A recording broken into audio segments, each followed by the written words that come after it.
and welcome to a reading of Hocus Pocus. Woo! I will be doing scene description, and Sarah Sanderson. My name is Anne. We have, and I'm going to kind of read it to you in a little weird order. So Paul Sosat, he is going to be joining us as Winifred Sanderson. We've got Jared Millsap as Mary Sanderson. As I said, I will be Sarah. We've got Michael, who will be multiple characters: Elijah, Father Binks, the mayor, and Jay. We have Travis Sanders, who's going to be our Max this evening. And we've got Corey, who's going to be our Allison, and a couple other characters. We also have, I think I accidentally gave you Mayor Corey. I saw that. That's Michael. That's Michael. Yep. Logan is going to be our Thackeray Banks, amongst others, and Papa Dave. And George is going to be Master and Neil Diamond. And then, of course, we also have Kate, who's going to be our lovely little Danny, and she's got the perfect hat for it. I love it. All right. Scene description, take it away. Oh, that's me, because I forgot to assign someone, because I'm a dumbass. All right. Hocus Pocus, a screenplay by Neil Cuthbert, based on a story by David Kirshner, and based on a screenplay by Mike Garris, and a screenplay by James Douglas Cox. And what the hell was that? All right. Fade in. Exterior, Salem Village, establishing night. The camera looks down on the village nestled in the valley below. Simple wood-framed houses, smoking chimneys, lighted windows. The light is chilly, thick, spooky. The dogs of the village are heard barking and howling, upset by something that they understand, even if we don't. Letters read, Salem, Massachusetts, 1692. Under a full moon, a spooky-looking, high-eaved little house glowers down at the village. From the top of a hill, smoke rises up out of its chimney, twisting and turning in a very unnatural fashion. This is no ordinary smoke, and this is no ordinary house. The camera finds something moving through the bushes just below the house and follows the source of the motion. Suddenly, shivering bushes part, and the two heads appear. They belong to a pair of local farm children, Thackeray and Elijah Binks. Thackeray, 13, is the older. Elijah, his brother, is 10. Both wear homespun, simple clothing. They peer up and down at the house, frightened. They conjure. Look. He points at the chimney smoke, in which the shapes of little demons and beasts can be seen forming, a uniforming in the vapors. Elijah is really scared. Thackeray starts crawling around towards the house. Thackeray! But he follows him. Camera follows the two children as they crawl through the bramble-filled yard towards the lighted windows of the spooky-looking house. They reach the window and peer in. Their POV, the main room of the house, is lit only by fire in the broad hearth, and the candles placed in a circle around the room. The cauldron boils on the fire as the three Sanderson sisters, Winifred, Mary, and Sarah, stand around it. Very old, dressed in heavy black woolen clothing of the era. They look exactly like what they are, which is Winifred, the eldest and by far the most powerful, but not the most beautiful. Once beautiful, her beauty was corrupted by evil. Her fingers have grown into talons and her teeth have sharpened, but she is still vain and she hates children for their youth and prettiness. Winifred has a nasty temper, and when she gets really angry, her hair stands on end and she possesses an ability to discharge jolts of electrical energy. Winifred has great skill with potions and spells. She is a very dangerous witch. Mary, the middle sister, sorry, Hamilton joke in my head there, is obese and gluttonous. Obsessed with food, she possesses the outward manner of a sweet-as-sugar, kindly aunt. Mary loves little children. She loves them because she loves to eat them. Mary's sense of smell is incredibly keen. She can follow the scent of a child like a bloodhound.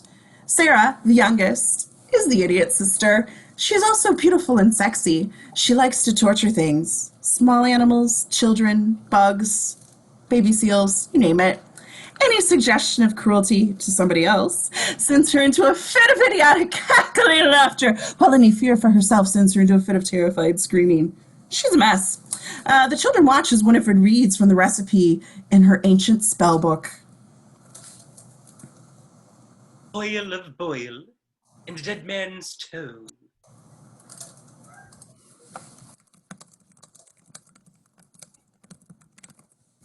Oh, sorry. Drops one in. Suddenly, Sarah's nose catches a whiff of something. She sniffs. I smell children! Back to scene. Thackeray and Elijah duck for cover. Sarah, Winifred, and Mary step up to the window and gaze out. Angle from outside. Thackeray and Elijah hide right below them, motionless as Sarah sniffs and Winifred's evil eyes scan the darkness for their favorite prey, children. Suddenly, a ghostly white form can be seen approaching through the darkness. Sisters, our guest is here. The witches share an evil laugh of pleasure and move back into the room. The kids are terrified as the white form approaches and becomes identifiable as a little girl dressed in a long white nightshirt. Tis our sister, Emily. The little girl's eyes are closed. She's walking in her sleep. Emily! Emily! But she walks right past them into the house. She is bewitched. Back in town, fetch the elders. But Go, Elijah! Run like the wind! Elijah crawls away, then gets to his feet and sprints off down the hill towards the village. Back in the house a moment later, Emily sits on a stool next to the bubbling cauldron. Winifred continues reading from her spell book. Finally, when 'tis nearly done, add a bit of thy own tongue. Close in on the cauldron as she bites on her own tongue and spits into the cauldron as it bubbles up, changing into a dark, sickly purple color and giving off a menacing curl of vapor. He's ready for tasting.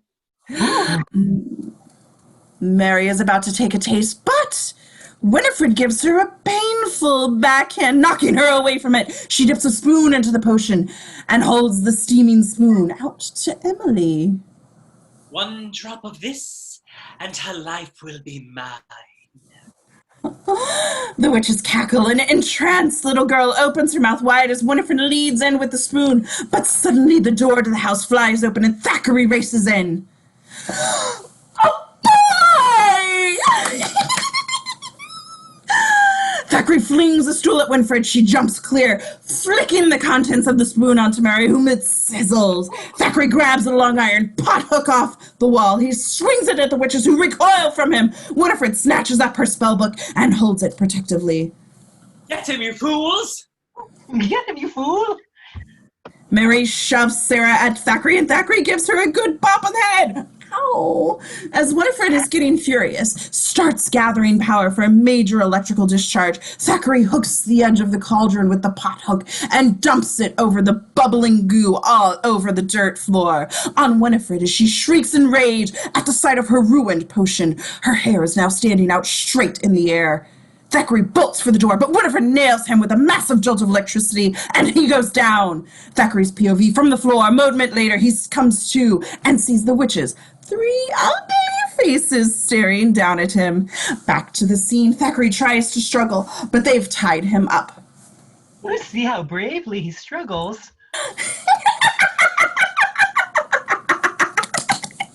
What shall we do with him? Roast him with potatoes. Put hornets in his ears! No. Such a brave little boy. His punishment must be more inventive. Let's find something in my book. She pets the book. The book! The book!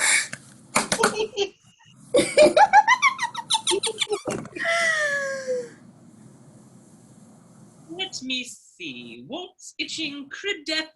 Crib death, crib death. I have it! His punishment will not be to die, but to live forever. What a pity. That's what? Winifred reads from the book. Twist the bones and then the back. Trim him of his navy fat.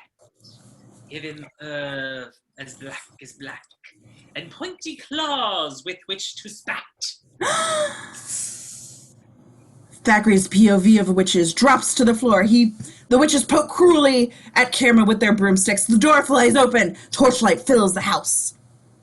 Exterior Salem Village, night. The witches are set to be hanged over a pyre. Emily and Elijah stand with their father. Confess your crimes. Where be the boy Thackeray Binks? We are innocent. Victims we are! Let this madness stop! No last meal? Silence, hag! The boy. Mortal ignorant fools! Hang us, burn us, what ye will, but our spirits abide here in this hill, that one hallowed eve, when the moon is around, a virgin will summon us from the ground! The townspeople toss torches to the pyre. Flames leap up of the ever-laughing witches.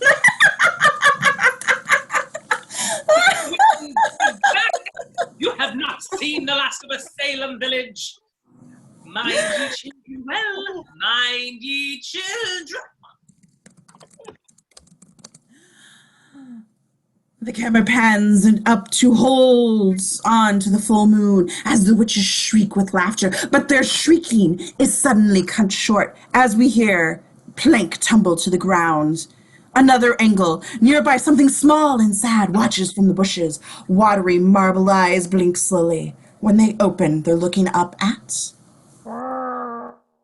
Interior High School Classroom Day. Among the students of the classroom are Allison Williamson, 15, the prettiest girl in the room, and Ben and Alan, and Peggy, 14, town's geeky outcasts. A witch-like face.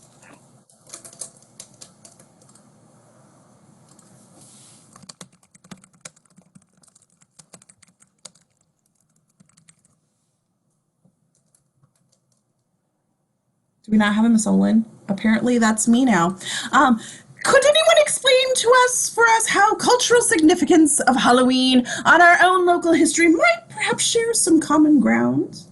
A tarantula secretly crawls along the feet of the students. It crawls towards Allison's feet. Ben knows about it, so Alan diverts the class. Yes, Mr. Schutznick. Thank you.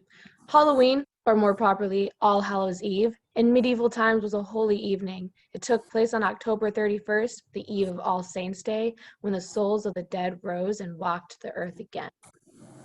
Which is exactly what Salem's own most diabolical ancestors vowed to do on this very night. The Sanderson sisters, before being hanged on a town full of most righteous and, if you ask me, most improperly dumped on witch hunters, swore they'd come back to avenge themselves on Salem's children. There are those to this day, Mr. Corwin and myself included, who believe that every Halloween night, a black cat still guards the old Sanderson house, warning off any who might bring the witches back from the grave. The tarantula on Allison's foot. She flips it away. It lands on its back legs, wriggling. It's a wriggling, exposing its electronic innards. The bell rings. Class exits, and Allison glares at Ben. She shrugs, points to Max. She looks at him. He smiles gratefully, but shaking her head. She leaves. Max crest falls. Aww. Exterior high school, locker row day. Ben and Alan's lockers are altars to superstitious protectives. Max collects his stuff from the locker nearby. He can't stop looking at Allison down the hall. Ben continues his locker Rolodex. What's a locker Rolodex? Whatever. Williamson Allison, 15, birthday June 20th, 1976, freshman, A student, took over finest babe throne from Christy clipping her upon arrival. Family assets exceed 7 digits. Lives 397 Chestnut Street. Social calendar full to the 12th of never. Put her from your mind, lad. She's way out of your league. Yeah, now that you guys made me look like such an idiot. You should thank us for breaking the ice for you. With an RC tarantula, now she thinks I'm a geek. No, now she thinks you're a clever geek. Big difference. Don't do me any more favors, okay? I can break my own ice. Max starts after Allison, turns back, and heads out the school past Ben and Alan. Good call, Max. It's Friday the 13th, Halloween, and a full moon all at once. Unluckiest day of the current millennium. Prediction. Predict on. Our young apprentice shall crash and burn. Agreement. The night grows near. We must prepare. Prepare on. They finger lick garlic butter on their faces as war paint. They head off parting. Did they just eat it? Freaking, like, what? No. Is it Domino's that gives you the garlic butter? What the hell? That's weird. They head off, partying, gagging students in the hallway like corpses. Interior, Salem Mall, Bank of Salem, ATM. Day. Max rides up on his mountain bike to get money out of the Versateller, because that's a word. Turns to leave. Duh, Allison is there. He just stares and stares at her because he's a fucking moron. Are you done? What? Oh, sorry, I wasn't staring. That's not what I meant. But since you mentioned it, ever since you started at Cromwell High, you've been staring at me. Is there something wrong with you? What? No. I mean, no, I guess I can't help myself. Oh, you're just immature. I should have guessed with the spider in social studies. I didn't do that. Ben Corwin did. He was trying to break the ice for me. Break what ice? The ice, with you. For what? Well, to meet you, of course. For what? I don't know. Then why'd you have them do it? I didn't. They did it on their own. What's your name? Max. Well, Max, you should tell them to stop doing things for you. They're making you look like a jerk. Bye. Right on, Allison. Exterior, Salem Street. Max rides out. Excuse me, it's what whiskey does. Max rides out of the mall under the anvil of teenage angst. Sorry, it's like never mind. I'm going to leave out the commentary. Looking back at Allison getting into her mom's car. The 90s were great for me. Wham! He runs into Jay and Ernie, 17, town jerks, emeritus, and Axl Rose Apostle with a white rap fanatic on their motocross bikes. Their bags of Halloween prank supplies scatter. Oh, man. Jay, Ernie. Man, I'm sorry. Ernie yanks Max off his bike, sticks his head in Max's face. The word ice, ICE, is shaved into his short hair. Can't you read? My name is Ice. Cold-hearted like a cube. Get it? Huh? Ice. Get it? Yeah, I get it. I'm sorry. Not yet, you ain't butt shine. Don't move, new boy. Come on, pick it up for the whole town knows you did all the stuff tonight tomorrow if it's all done. Too many words, Ice. What? Pick up the stuff, brain dead. Jay hurries. Ernie grabs Max. You're dead, Maxie. Pad. Oh, cool cross trainers. Let me check them out. What, my shoes? No, your jock strap. Yeah, your shoes. Gimme. I want to see if they fit me. Max is about to protest. Ernie unpockets a knife. Max loses the shoes. Ernie tries them on. Too small. He slices the heels out. The fuck? Perfect. Here, trade man. Don't say I never gave you nothing. Ernie stuffs his crusty tinnies in Max's arms. Douche. Time when you saw us shopping. Yeah, I got it. Ernie and Jay take off for the top of the mountain. Exterior, mountain bike park, outside of town day. A ski resort that's a mountain bike park is off season. Max rides by an old cemetery and up to the ticket booth with purpose. He takes the ski lift. Exterior, mountaintop, Suicide Gorge. Oh, this is taking a dark turn here. Max suits up. Helmet, gloves, pads, rides to the edge of the expert run. Vertical death trap, rocks, moguls. Max breathes deep, cinches down his toe straps, death grip on bars. He's just about to pedal over the edge when he chokes. Frustrated, he backs away from the edge just as Ernie and Jay fly by him, jetting down the run. Their bikes are agile horses. Max rides off at once and scared and disappointed. Exterior mountain bike park day. Max rides down the bunny slope and out of the park. Maybe next time. Oh, did I give that to you? It's always the next time. Exterior Max's house day. Max rides up his walkway. Interior Max's house kitchen Hey, champ. day. Hey, champ. Hi, sweet potato pie. Mom, Dad. How was school? Bad grades, cutting class, no friends. Basically, it sucked. Hey, language. Max, what happened to your shoes?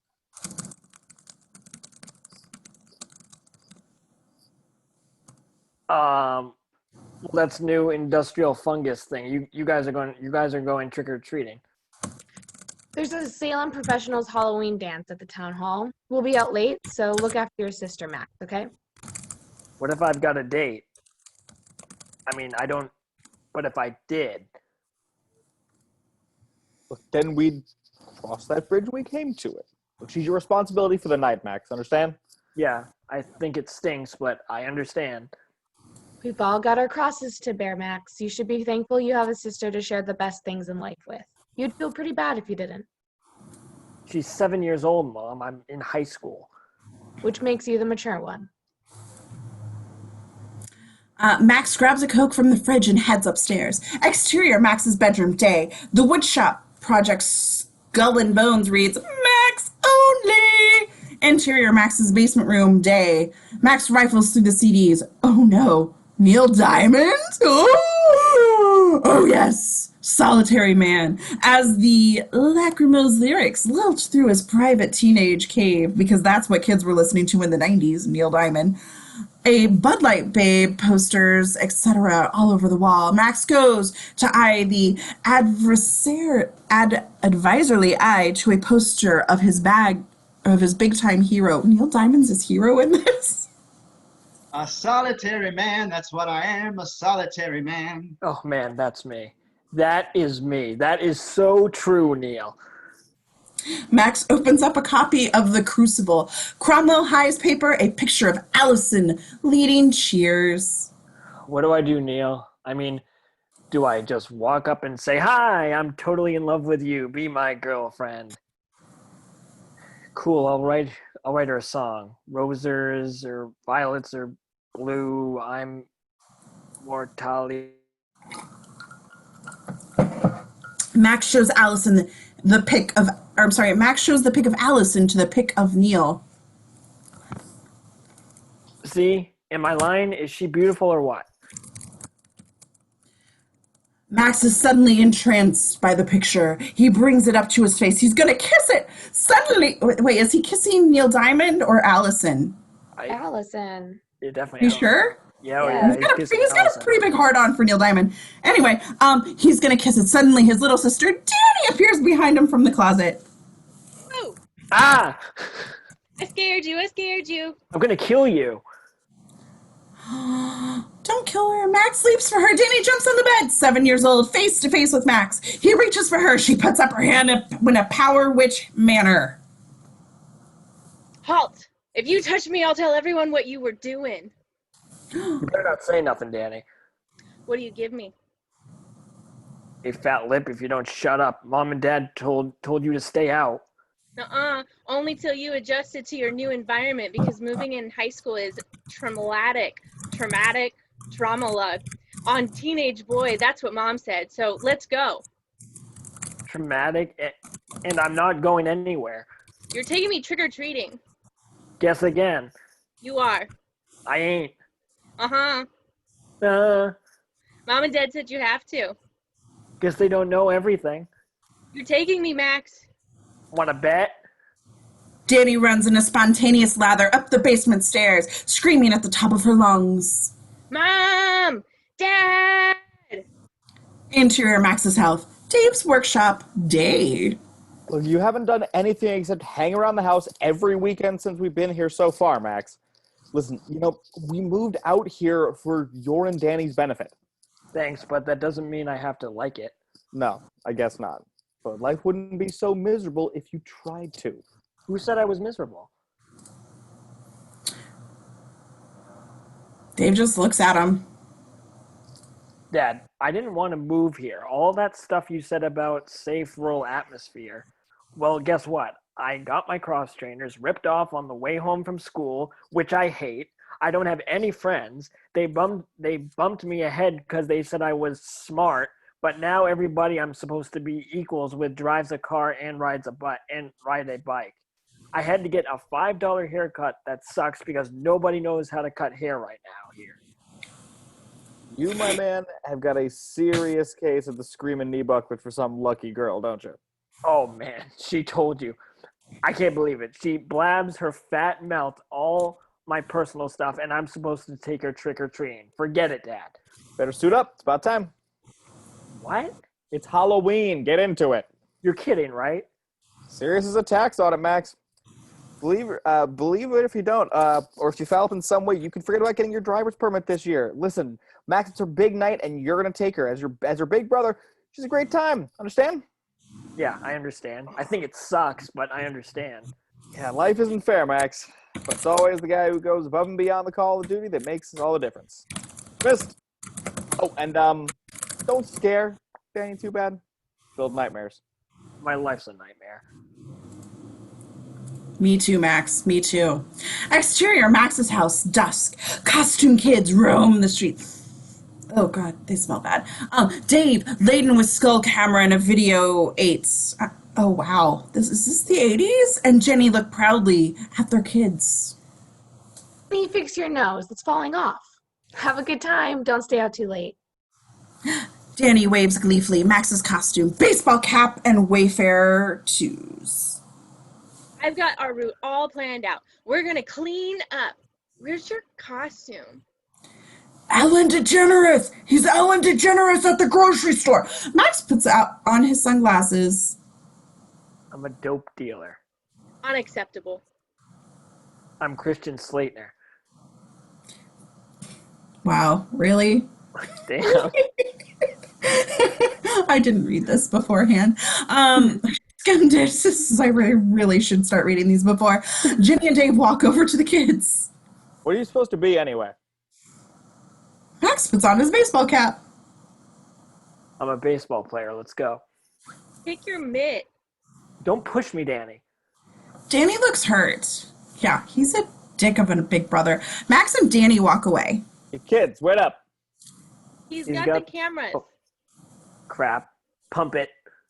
Max and Danny bolt away under the full moon below on a nearby hill, the Sanderson house. Exterior neighborhoods, various shots, evening. A skeleton sits up and waves. A killer front yard diorama. Halloween's big in Salem. Duh.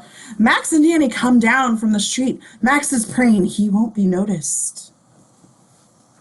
If you'd want a real costume, nobody'd know who you were. Just hurry up. Exterior house, evening. Danny rings the doorbell. The devil answers. Master! The red light and goofy smoke issues out of the house. Max yawns. Danny freaks and ducks behind him. Ah! Save yourselves, abandon all hope, ye who ring my bell. Boy, tremendous reaction. Trick or treat. Well, what have we here? A little witch and a kid wearing sunglasses. I'm a rap star. I love how he keeps changing what he is. Exterior neighborhood, various houses, night. Max drags along Danny and runs from house to house at various doors. Max explains. I'm a blind center fielder. I'm a dysfunctional dysfunctional teenage zombie. I'm an illegal alien from Lampland. I'm an illegal alien. I'm an alien. I'm Jack Nicholson's son. I'm the ghost of James Dean. I'm Ray Band factory test pilot. I'm Ray Charles backup singer. I'm her brother. Exterior neighborhood, street, night. Danny struggles under the weight of her haul. Max is bored. Mine's too heavy. Carry it for me, Max. Your night, your candy, you carry it. Fine, I will. I liked you better when you were a kid. I like me better when I didn't live here. Oh shit. Come on, we're done. There's more houses. But Danny ignores him and keeps right on walking towards Jay and Ernie, who ride their BMX bikes up, blocking her way. Ding, ding, ding, ding. Stop and pay the toll, kid. 10 chocolate bars, no licorice. Dump out your sack. We'll pick 'em. Drop dead, moron. Yo, twerp, how'd you like to be hung off that telephone pole? I'd like to see you try it, jerk. Because my big brother's with me, and if you don't give me back my candy, I'm going to tell him to beat you up. Max! Max comes forward. Jay and Ernie bust a gut. What are you supposed to be anyway, a new kid on the block? Oh, oh, oh, oh, oh, oh, oh, oh. The right stuff. Okay, you're waiting on me to say that. Ernie and the other kids crack up. You can skip these things. This little He's a little leaguer. Jay and Ernie and the other boys howl with laughter. Max is mortified. Later. Wait a moment. Everybody pays the toll. Let me check out your swatch. What are you doing? Max, are those your cross trainers? Shut up, Danny.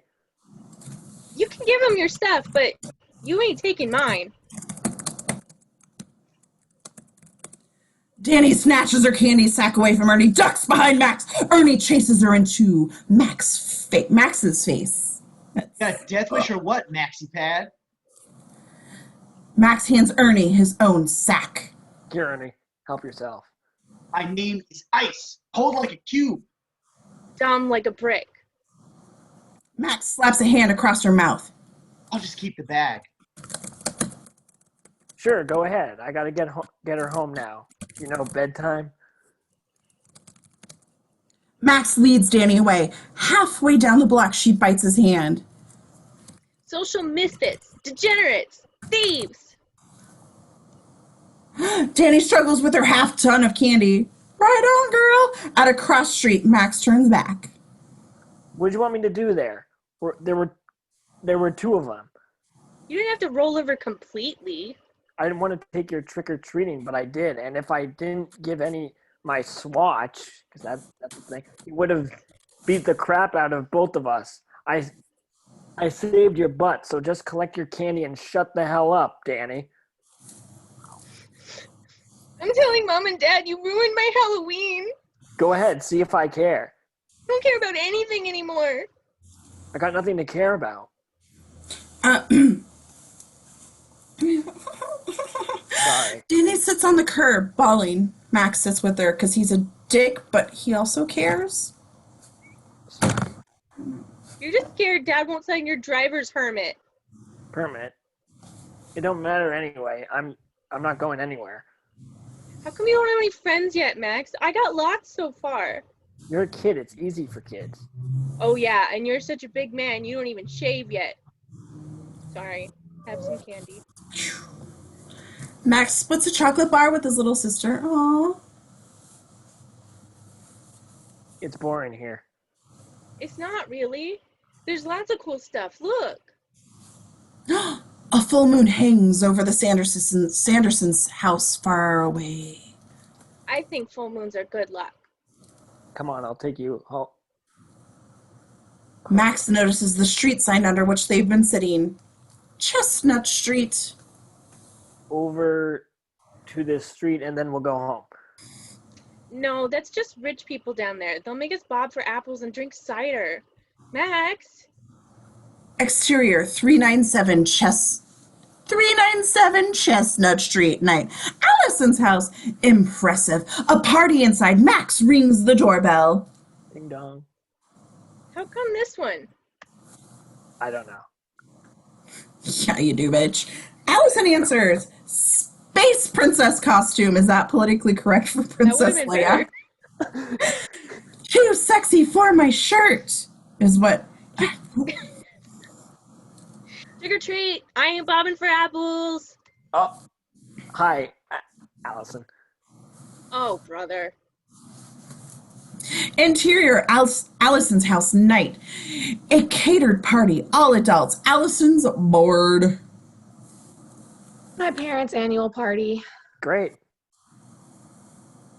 It's completely boring. Great. You want some cider? Sure. Allison gets some. So, Yeah, he's I got guess it. we know why you've been such a jerk lately. What are you talking about? You want her to be your girlfriend, and she doesn't even know your name. Yes, she does. Here you go. What was your name again? Max. Danny just rolls her eyes. Just tell her and let's go, Max. Shut up, Danny. Tell me what? Nothing. My brother's got the hots for you. Max chokes. That's bad. But how Allison looks at him. Well, I like your costume. Very authentic. Thanks. My mom Thanks. made it. Oh, shit. Sorry. My mom made it for me, but I helped. I'm really into witches. Really? Me too. We just learned about those sisters in school. The Sanderson sisters? I know all about them. My mom used to run the museum. There's a museum about them? They shut it down. A lot of spooky things happened here. Where was it? At their house. I think they were wrong to close it. It's a piece of history. Danny's suddenly best friends with Allison. I'm really into witches. Would you like to see it? See what? What? The Sanderson Museum. I'll get my mom's keys. They'll never know I'm gone. Just take her to the movies like a normal person. My friend said that those witches ate kids. There's no such thing as witches, and even if there was, they'd been dead 300 years. Or have they? Exterior hillside wood night. Max and Allison and Danny trudge Emily Binks's hill. Full moon. Ooh. What's your costume supposed to be? He's too cool for a costume. He was just taking me around. That's really nice. I always do it, you know. My parents made him. If you hit me one more time, Max, I'll tell her you listen to Neil Diamond. Max slaps his hand over her mouth. Too late. I don't believe it. You listen to Neil Diamond? I love Neil Diamond. Danny gags. Exterior hillside night. The old Sanderson house looms at the top of a hill. As Max, Allison, and Danny climb the hillside in the ghostly moonlight, Max leads the way. It's very spooky. They found the bones of 100 children buried on this hillside. Look, a thigh bone. A thigh bone. He tosses it at him. Danny and Allison squeal. It's a stick. I hate him. Exterior Sanderson house night. Sign. The Sanderson house, circa 1642, home of Winifred, Sarah, and Mary Sanderson, hanged as witches. Halloween night, 1692, 12 to 5, Monday through Saturday. Donation $3. The sign is rotting. The place is overgrown. A newer sign has been nailed over the old. Closed! No trespassing! Dark clouds cross the moon. The witches' ashes are supposed to be buried under the house. The Sanderson sisters were just misunderstood eccentrics, persecuted ignorant people in an ignorant time. Yeah, geez, Danny. Something bolts by Max's feet. He leaps 4 feet. Oh, big man. The black cat sits twixt the gang and the hounds. Its eyes shine in the dark. It's a cat. Max chucks a stone at the kitty. Whop! It disappears. It was talking. Did you hear it? It said get out. It said meow. I hope you didn't hurt it. No way, they got 9 lives. Interior Sanderson house night. Darkness stumbling. Max flicks on a mini mag. I'm scared. Aren't you scared? I am. I'm scared. Aren't you? I'm scared. My friends and I used to sneak in after hours all the time when we were little and play Ouija board and stuff. But it was never like this. It's weird now. The displays are cobweb, rainwater, catch buckets, velvet drop ropes from guided tour pass, display signs, potions, strange devices, dried animals, and the cauldron. The gang screams! Oh my god, Ah. I forgot about those. Wax witch effigies wearing talisman necklaces. They're huddled o'er the cauldron. Max ventures forward. Danny clings to his arm and wrenches free, or he wrenches free. The spellbook of Winifred Sanderson, given to her by the devil himself, bound in human skin. It contains the recipe for spells of destruction and life in human skin. Right. Unless you believe in this stuff, it seems goofy. Max feels as though it's here. He ain't afraid of nothing. Definitely check this out. The black candle display, a box of old matches nearby. The candle of the black flame made from the tallow of a stillborn calf. Gross. And the fat of a hangman. No way. This candle was used by... The mini-mag dies, he strikes a wooden match. the sisters to illuminate the pages of the spellbook while they conjured. Legend has it that it will also raise the dead when lit by a virgin on Halloween night. Guess I'm out then. Oh, right.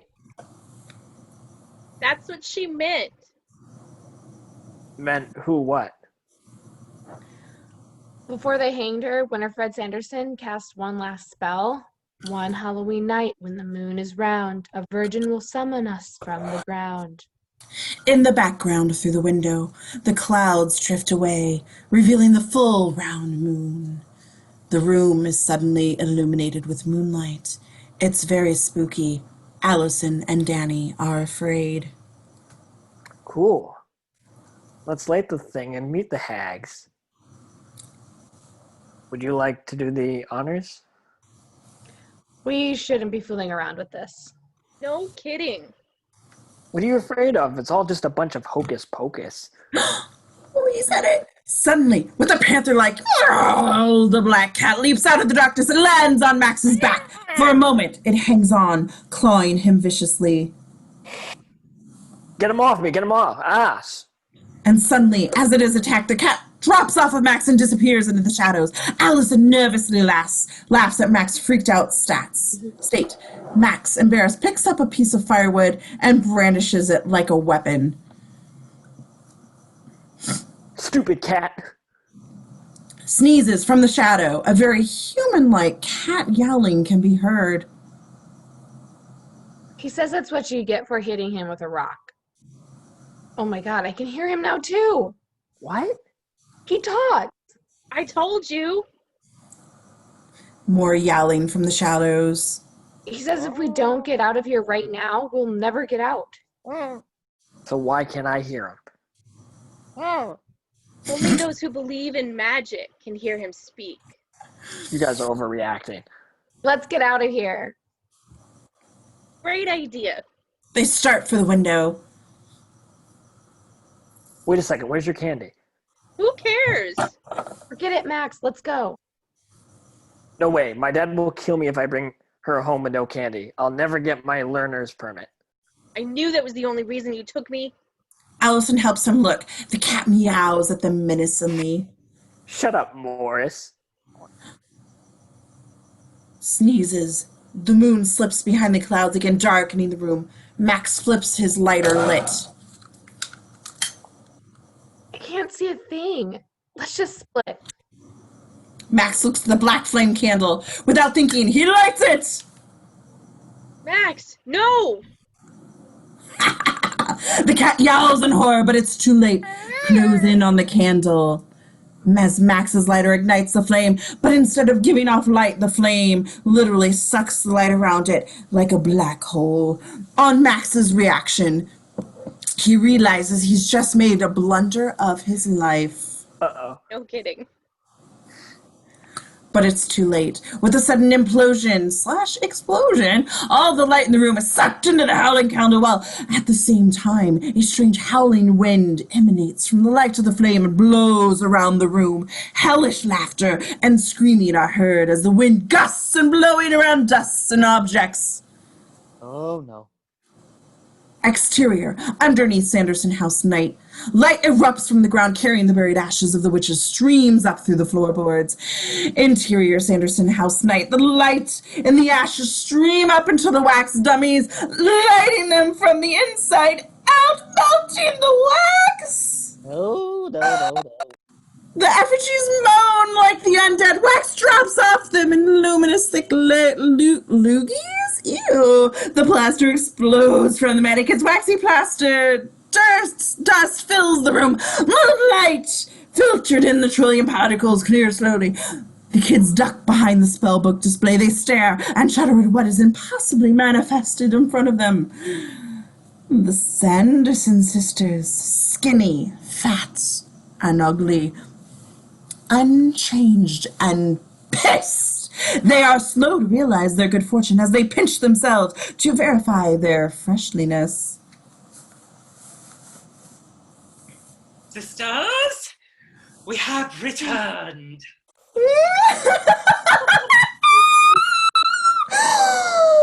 Close in on Max and Allison hiding. What happened? Virgin lit the candle.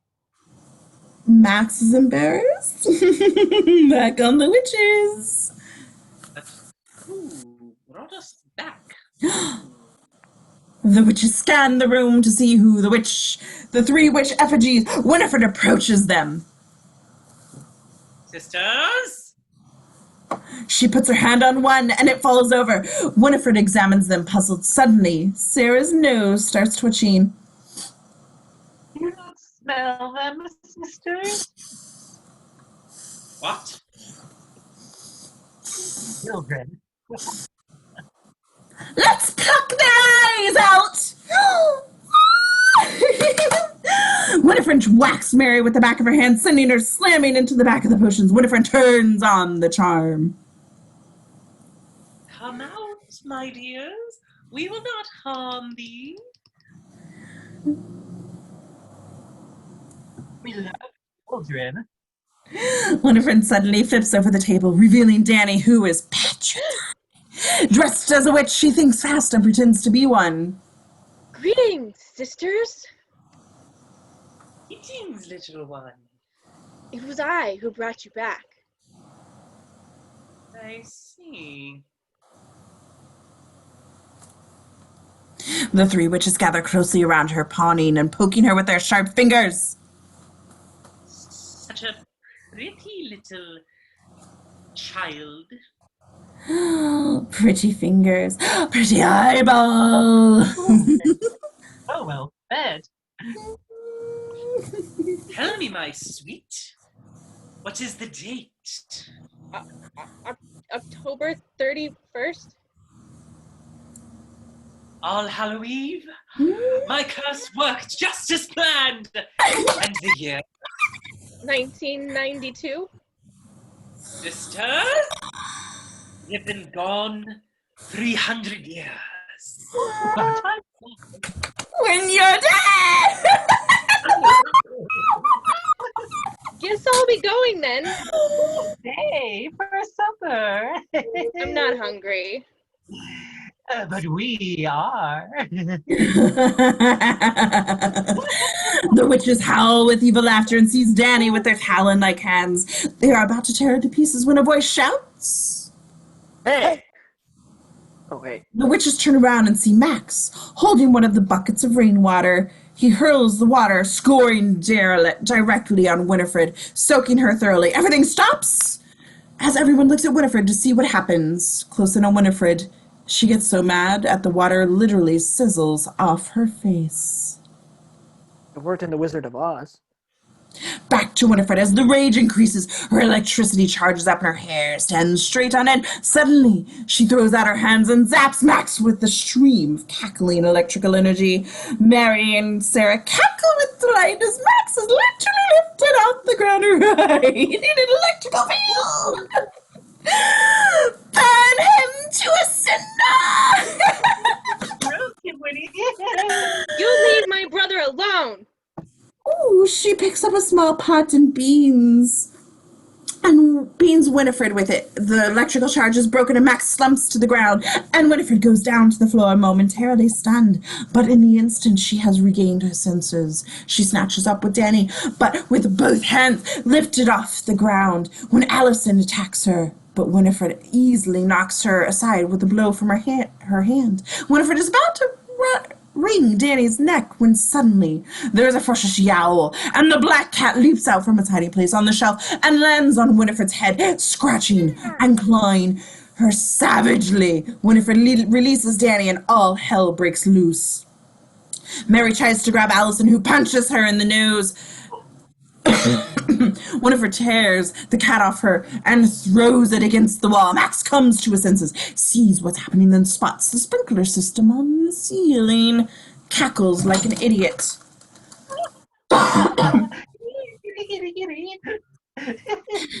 Danny finds her candy bag. Winifred is about to grab her again when suddenly Max leaps up on the table. Hey.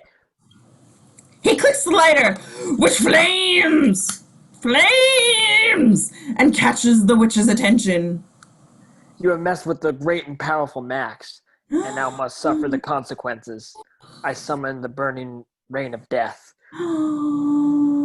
Max, who has positioned himself perfectly, lifts his hands and holds the flame under the sprinkler head on to the ceiling. For a beat, nothing happens. And then an old fire alarm bell starts sounding, and all the sprinkler heads on the ceiling start gushing water. The witches scream in horror as they imagine they are about to die. An agonizing death. A burning rain of death!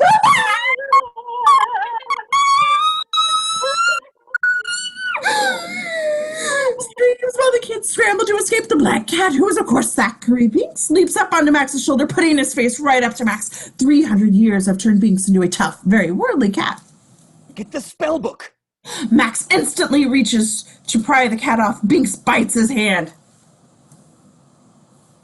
Oh God, you talk? Do a lot of things too. Now listen to me, boy. Get that book, or there'll be hell to pay.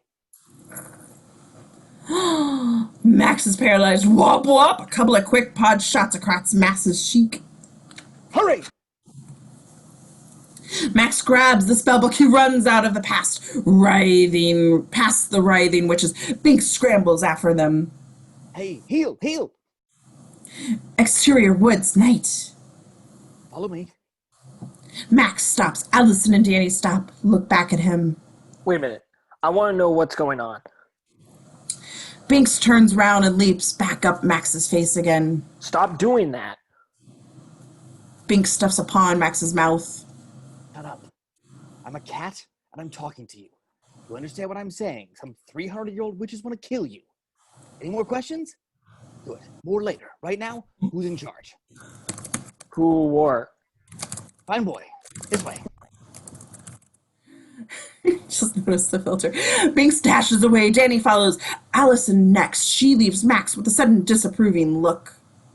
Back on the house, same time, the witch is still screaming and Imagine agony are getting soaked close in on Winifred as she takes the water streaming into her mouth and realizes... Water! It is but water! Oh, most refreshing. The boys tricked us! My book! They have stolen it! After them, sisters! Exterior Sanderson House night, led down the hill by Mary's life of its own nose. The Toucan Sam of the Fruit Loops, they stop suddenly at a black river. The river stinks! We have truly gone to... They view a beat-up sedan nearby. Is most strange vessel. A vessel for foreboding this river. So clever, sister. Mayhaps 'tis not too deep. Sister, I can't swim! Oh. 'Tis firm as stone. It is a road. Just like a bone, 'tis firm as stone. Just like a road, 'tis let's kick the toad. Dragon! Witch hunters? They leap for the bushes and hide there, watching as a fire truck speeds by, sirens blaring. It stops at the Sanderson home. Exterior outside graveyard night. Binks leads the way. Danny, Addison, and Max hurry after him. They approach the gates of Old Salem County Cemetery. This is a graveyard. Brilliant. Someone told you? Why are you talking to us in here? Just do what he says, Max. Really, you got us into this anyway. Me? You're the one that wanted to go up there. I didn't light the candle. Kids. Knock that stuff off or I'll turn this car around right now. Binks squeezes through the iron grates and the gang follows. Step lively. 'Tis hallowed ground. Wild witches can't set foot upon it. Exterior Sanderson house night. The firemen kill the sprinklers and head for the truck. Kids again. Nah, I hate Halloween. What's that? The fire truck rumbles away as the witches emerge from the bushes. The crimson vessel of witch hunters' sisters. Did you see the tools of torture? The witch is blind at first, then crushed neath the rollers, hanged by the noses and tortured with the axe of confession. Aye, 'tis a different world. Hurry, we must get back the book. Mary snatches the burly wood beetle off the house. She eats it. What book, sister? My spell book. Why, sister, pray tell. I need it to perform spells. Oh, what spells, sister? Sisters, consider thy arms. Oh, They do. Winifred digs a finger into hers. She gets wax, Sarah gets wax, and Mary hurts herself. we are not flesh, sister. 'Tis only thy girth which slows thy fate. But I don't want to be a dummy, Winnie. Little help for that, sister. I fear the hourglass is pouring. See, too, how we move about now?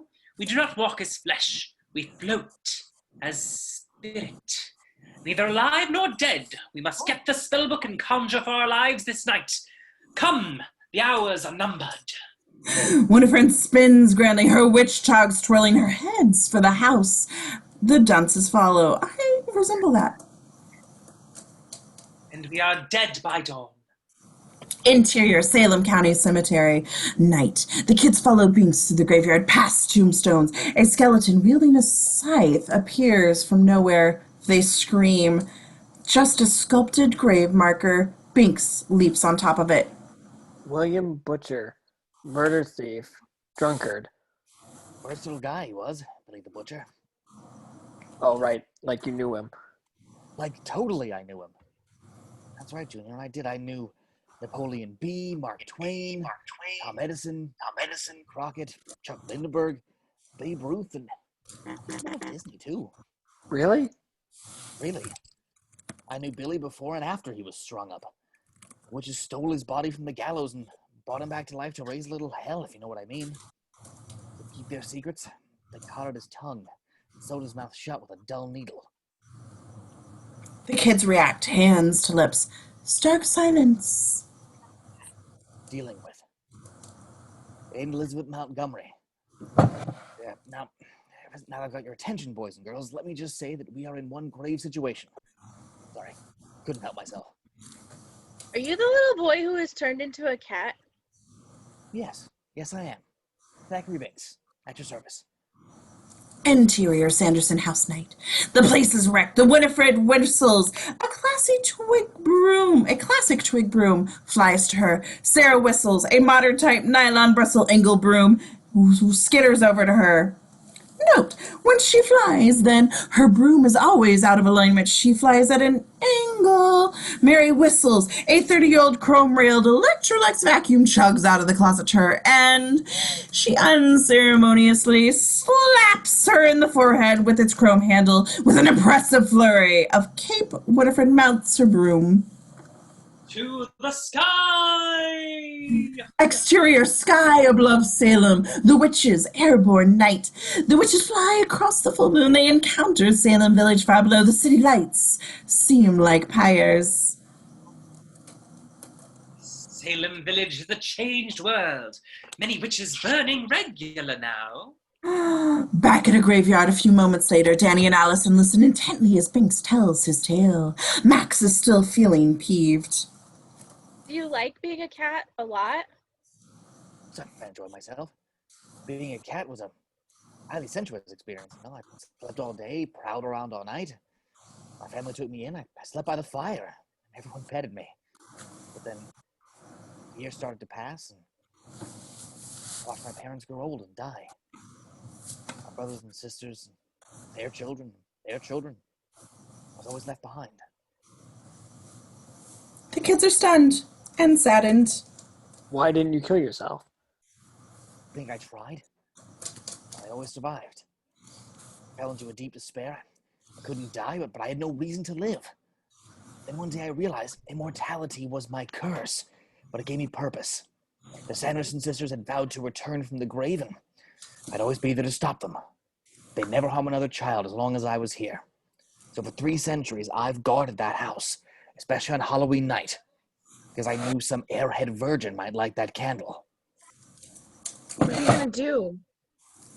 Make sure the hags don't get the spell book. This? Yes, that. The Devil's Spell Book. It contains all the Witch Winifred's most powerful and heinous spells.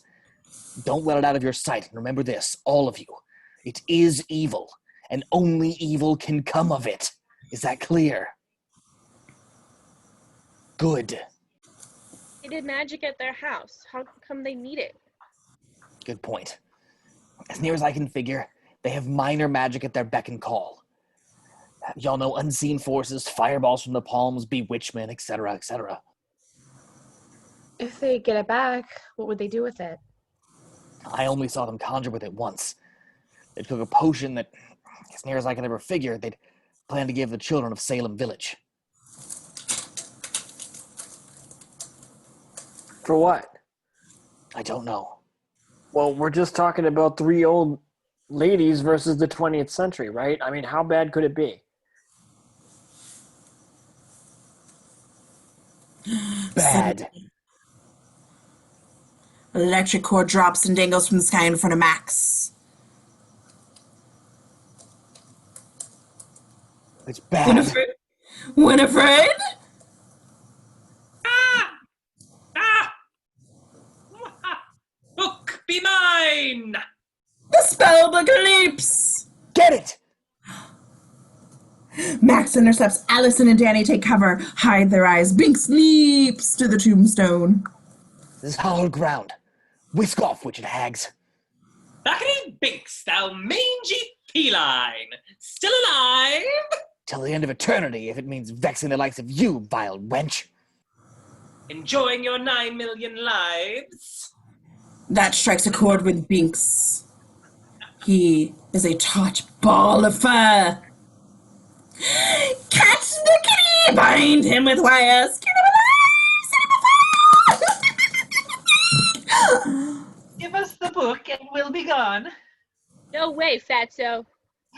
Fatter still when I'm through with you. Mary dive bombs Danny. She flattens to the ground. The Electrolux zooms inches above. Enough! Give me the book or die! Land here and take it, evil sow.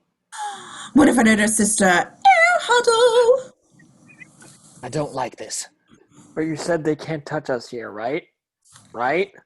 They can't. What do you mean, they?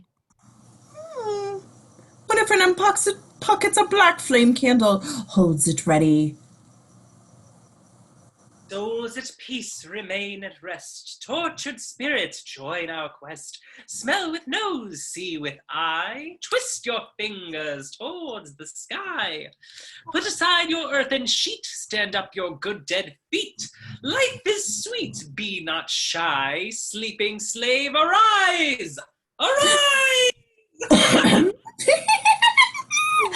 Winifred snaps her craggy fingers and lights the candle. Binks is thrown off William Butcher's tombstone. The grave marker rolls, rotted coffin planks erupt from the grave. Then Billy the Butcher climbs out, a zombie. His mouth is sewn shut, blinks from the dirt from his eyes, which are somehow miraculously intact.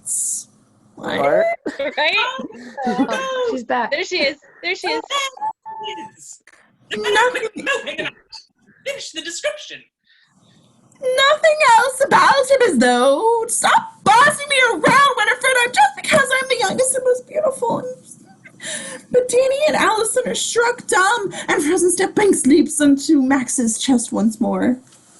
Hey, ever seen Night of the Living Dead? It's all true. Zombies eat people. We're gone like the wind. Follow me. For the children! Billy moves on Allison and Danny, who runs after Binks, making tracks out of the graveyard. But you said we can't leave the cemetery. Fine. You stay here then. Billy growls, Max splits. Billy runs into the low branch and knocks his head off, fumbles around from his noggin, finds it, sets it back on. Chases on. The kids sprint for the cemetery wall. Billy closes suddenly. The witches appear, hovering right in front of them. Peekaboo! I see you! Give me the book! Binks barrels headlong towards the witches. This way. With total trust, Danny and Allison run after Binks. Max slows a bit, skeptical. Mary hovers Lois, hands out, ready to catch Binks. Here, kitty, kitty. Binks leaps right into Mary's waiting hands. No, he soars over her and disappears into a bramble patch along the wall. Danny and Allison follow him, sliding under Mary, who looks after Binks into the bushes and vanishes as well. Excuse me. Max sees the escape, runs faster. Suddenly Sarah is hovering in front of him. He looks back. Billy's right on top of him as Billy's bony phalanges reach towards him. Max screams and dashes forward and come to mother, you fresh young thing. Rips a moment to slide under Sarah and vanishes into the brush patch. Billy plows full body into Sarah, knocking her onto the dizzying series of crazy aerial loop-de-loops. Billy recovers and tears away bushes. He rips at them so hard his arm comes flying off the back rib. He runs at it and gets it, and revealing he's uncovered a large hole in the ground. Damnable child! Damn Thackeray Binks! Damn him to the dogs for eternity! It was your idea to turn him into a cat, bunny! Mister, puncture thyself and let the air out of thy brain. Down the hole, after them, rotting beast! Bring them to me dead or dead! Billy crawls down into the hole. Mary air tumbles back into her sister's. She's dizzy and disheveled. Just as she takes a deep breath, her nose tears off in some direction. Oh, sisters, I have a bearing. This way. Interior sewer tunnel, complete darkness, night. A match striking, then illumination. Max grabs a length of rotting cloth and wraps it around an equally rotting length of wood. Where are we? I'm really scared, Max. I want to go home. You'll be all right. Just let me get this torch lit. He lights the makeshift torch, revealing they're underneath the graveyard. Corners of long-buried coffins stick through the dark. Bits of corpses and skeletons hanging down. Danny hides her eyes. Max screams. It's creepy down here. Excellent hunting ground. Moles and shrews aplenty. Moles? Ick. Well, it's not like I can roll to the drive-thru and order a burger, you know. I got no pockets. I can't carry money. Footsteps in the muck, down in the tunnel. Binks perks an ear. Billy, this touch will rot you where you stand. Let's go. Exterior sky above Salem. Witches airborne night. fix my hair first. Witches fly in formation, Mary leads the way. Her hair, I'm sorry, not her hair, it's my hair.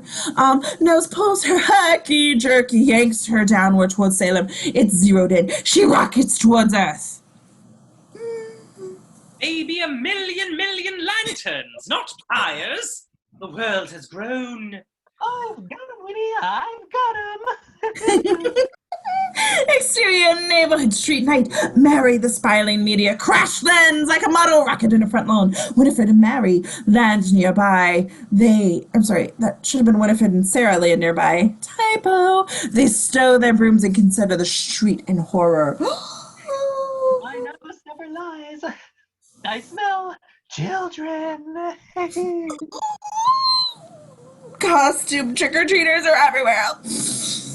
Hobgoblins! Hundreds of them! There are all children here. I swear it.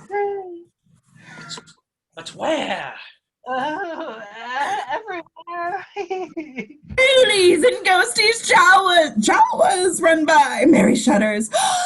I want to go back to hell! I must think. This is very strange. A group of ghouls ring a doorbell. An adult answers. He drops something in the ghouls' upheld bags. Exterior, Mr. Noonan's house night. The witches hold their skirts as bags. Winifred figures out the doorbell, rings it, and the door opens. Welcome to hell. The witches are aghast. Mary and Sarah cringe objectively. Winifred is skeptical.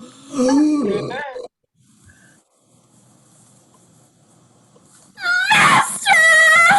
We beg your pardon, but we did not know you did to Master! The hottest hags I've seen all night.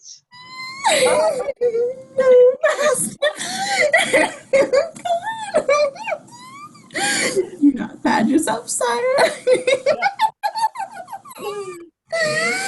They giggle. Winifred silences them with a sharp eye. And a cat. This'll hold you till you find them. Some for you, one for you, some for you. Love you, schnoz. A gift. Will the master come sport with us? Later, when the missus is asleep. Master is taking a wife? You still fool around.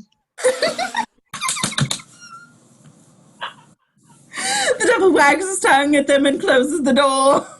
Thank you below. Our master is his old self. Riches! Winifred and Sarah consider Mary's discovery. Look, 'tis the candy-covered finger of a man named Clark. Mary inhales the petit fours, expecting flesh, she gags. 'Tis but caramel. Why would master give us candy? Winifred clues in. A little zombie approaches. She rips the kid's mask off. Because he is not our master, and these are not hobgoblins. See?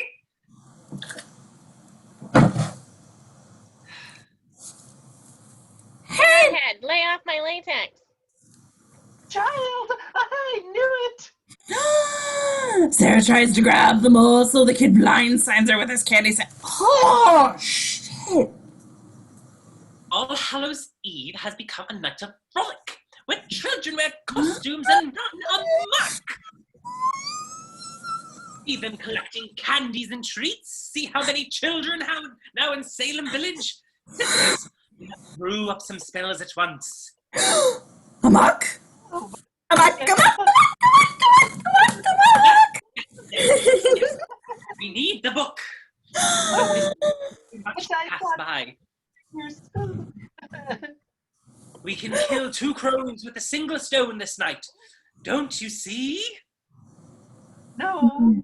No. Winifred draws them painfully across the street to the brooms. They mount up. You will, sisters, you will. The book will wait while we gather children. If it's candy they desire, then candy we will give them free. Winifred gets an itch. More wax. Time grows short. I fear the worst. Lead on, Sister Sarah, quickly, to the suites!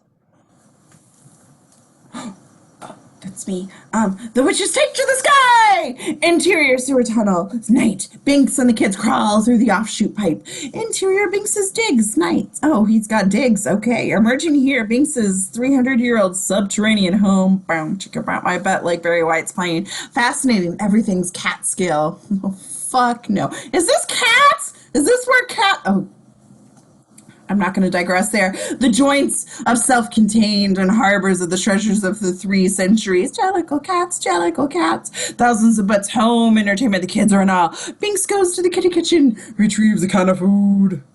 You live here? Be it ever so humble. How'd you get all this stuff down here? A couple of Brit friends of mine helped. Eddie and Winston. They're bulldogs. They work like animals. Would you mind? I can do it, but it takes an hour. I miss the most, you know? What? Thumbs. Danny opens the can. Binks munches. Opposable thumbs are, in fact, useful. Let me just refuel and we're out of here. The kids watch Binks eat with a spoon. He looks up slowly. What? Sorry. Sorry. What are we gonna do? I got it. They want the book, right? So...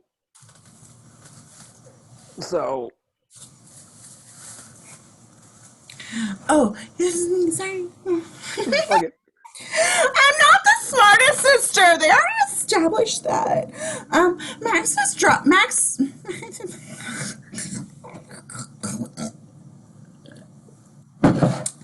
More whiskey helps. Max drops the book on the floor, lights a match. Binks disinterestedly hops up on his little tykes. We just torched it. Oh, watch as Max lays flame to the book. The book blows the flame out with dust twixt its pages. It's protected by magic. The book cannot be destroyed. Allison scoffs at the Max's attempt. Max grows frustrated. You could have just told me that. No substitute for experience, Junior. Hey, kid, I'm sorry. It's just that I've been around the world more times than I can remember. Always a year at a time, always making sure I was back here every Halloween to prevent all of this, you know?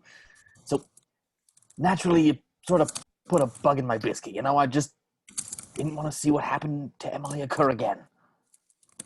Who was Emily? My little sister. After I disappeared, she was never the same. She died a year later.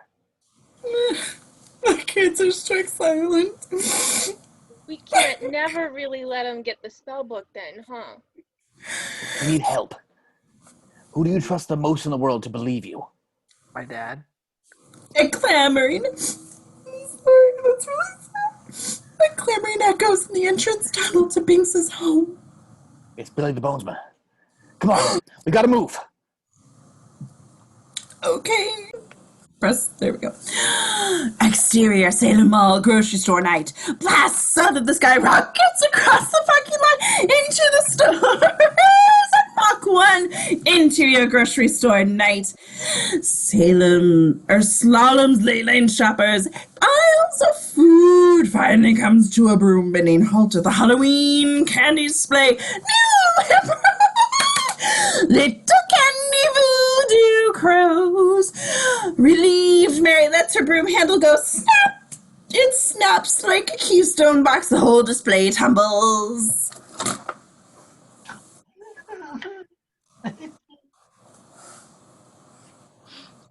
Quickly!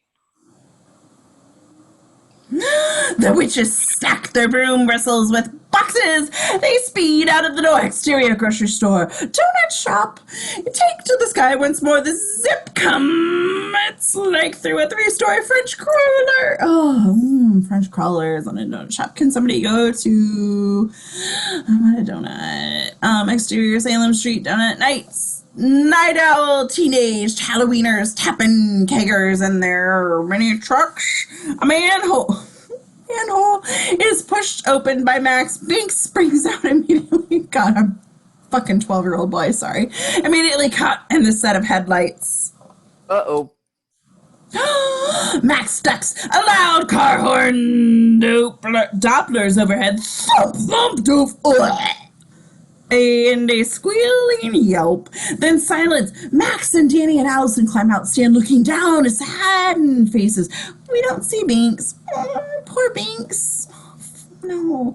Danny cries. Allison's hands jumps to her mouth. Max's eyes widen. Pop!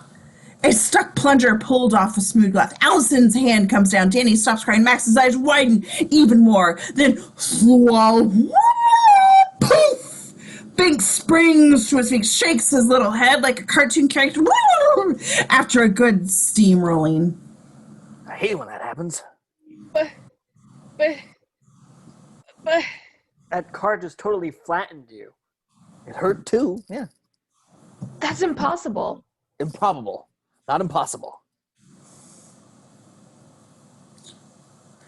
Binks leaps around a newspaper wreck. The kids keep their spooked distance. Binks explains under the glow of a street lamp. But when the witches cursed me, they gave me 9 million lives. It wasn't until after the first 50 when my family all passed that I realized what the wretched sisters had actually done. I can't die. Exterior Salem Street, downtown. Nuts! Billy, the butcher's fingers lift the manhole cover. A cop's bike roars over. Billy's fingers snip off. Tumble away. The zombie moans. Exterior Salem, waterfront, downtown night. The kids are making their way towards the waterfront. Okay, all right, let's get moving. Can't stand around in one place like this.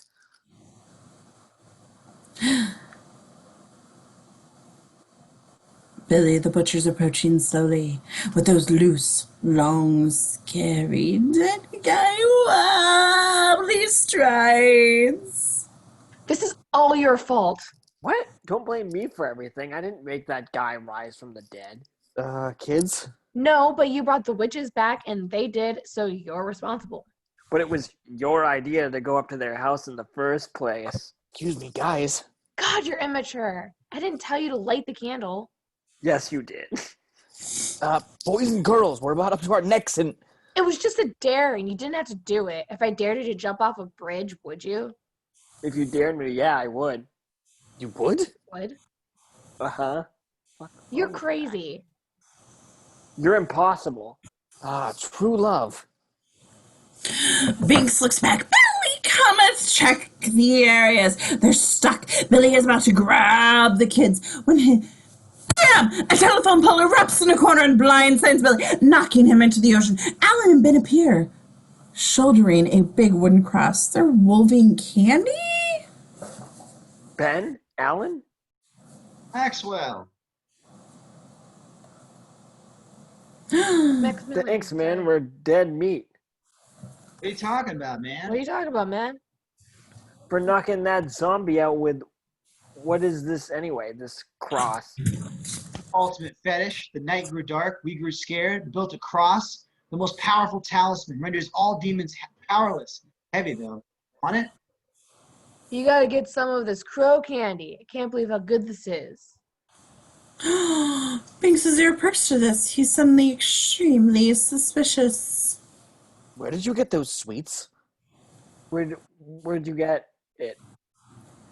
Some hags are giving it out at the haunted house extravaganza.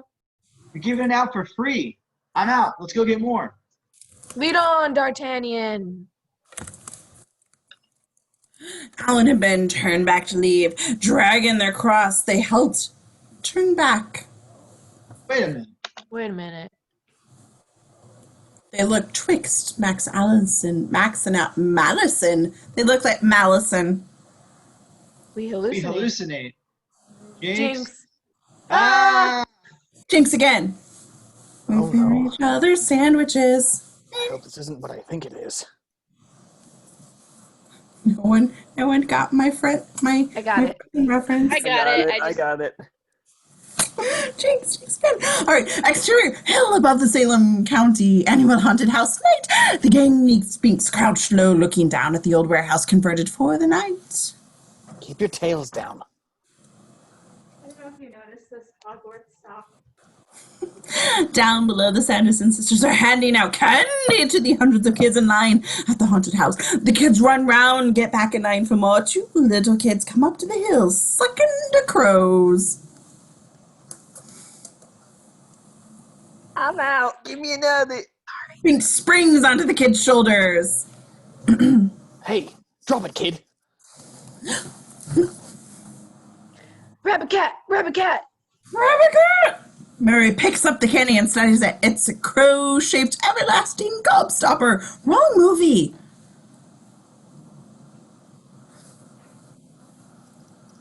Yeah, it's a little candy voodoo crow. They're the big deal this season. Damn. Let me see. It's just candy. It's a bewitchment. A crow doesn't of evil's bidding. The witches enchant a sweet, give it to the child, and the child sleeps, and on the morning he's gone, never to be seen again. Well, where do they go? To the witches, where they perform some heinous curse. Binks scans the many kids taking candy. An answer is coming to him. His eyes narrow, his ears are rigid cones. Danny. She's eating the candy! Danny, no! Spit it out! Just say no, Danny. Grabs her and gives her a jolt to go back with his palm. Instead of spitting it out, she swallows it. Uh-oh. What'd you do that What'd for? you do that for? I was trying to make her spit it out. You sealed her fate. What? What did I do? But Binks was already racing down the hill. We must stop them. Exterior Salem County Annual Haunted House Night. Forget the setup. Binks just comes flying out of the shadows and lands square on Winifred's face. He goes to town attacking the rabbit animal. Winifred reels. Halloweeners spread out and watch. They think it's part of the haunted house act. Max, Allison, and Danny collect the scattering candies, stuffing them in Danny's candy bag. Give them all the crows. They're poison. Some of the kids obey, others scrambled off fervently, sucking on the candies. Sarah and Mary grab Danny. Sweet Frank, fresh. I guess he's coming. Womp. Allison crowns Sarah with a smiling jack-o'-lantern bucket. A pumpkin? Really? Candy corn explodes like a dynamited pinata. Sarah and Mary flail forward. Their sharp teeth pierce the corrugated metal siding of the warehouse. Sparks fly as Denton meets aluminum. They're stunned and stuck. Allison hands the bucket back to the kid the kid she took it from. She took candy from a kid? Thanks. Oh, this is way better than last year. Winifred flings Binks at the wall.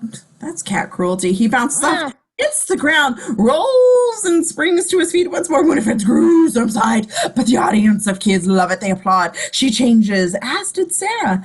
I'm not saying hell hag. No, we're not hell hags. Will die 8 million times, each worse than the last. Little kitty with fire blast. Winifred hurls a palm flame at Binks, and he sets him afire. Binks screeches. Max dunks in him in a bobbin for apple stuff, putting him out. He sizzles. We can't hold him here. Let's get out of here. Allison grabs Danny. The kids split. The haunted house audience applauds. Get up, you fools! After them! To the room! Sarah and Mary rouse themselves. Their normal selves again, Dopey. The brooms fly over, the witches mount up, and Winifred considers all the children still munching the little candy voodoo crows. See you all real soon, kids. Resume, they're off. Exterior woods, and tonight the gang slows into the walk. Binks stops. When I saw all those kids, all those innocent kids eating the crows, I just saw my little Emily on all their faces. Binks wipes at his eyes with his paw. They have bewitched the children of Salem, and now they take their lives. They're gonna kill all the kids in town. Yes. The bewitchment brings the children to them.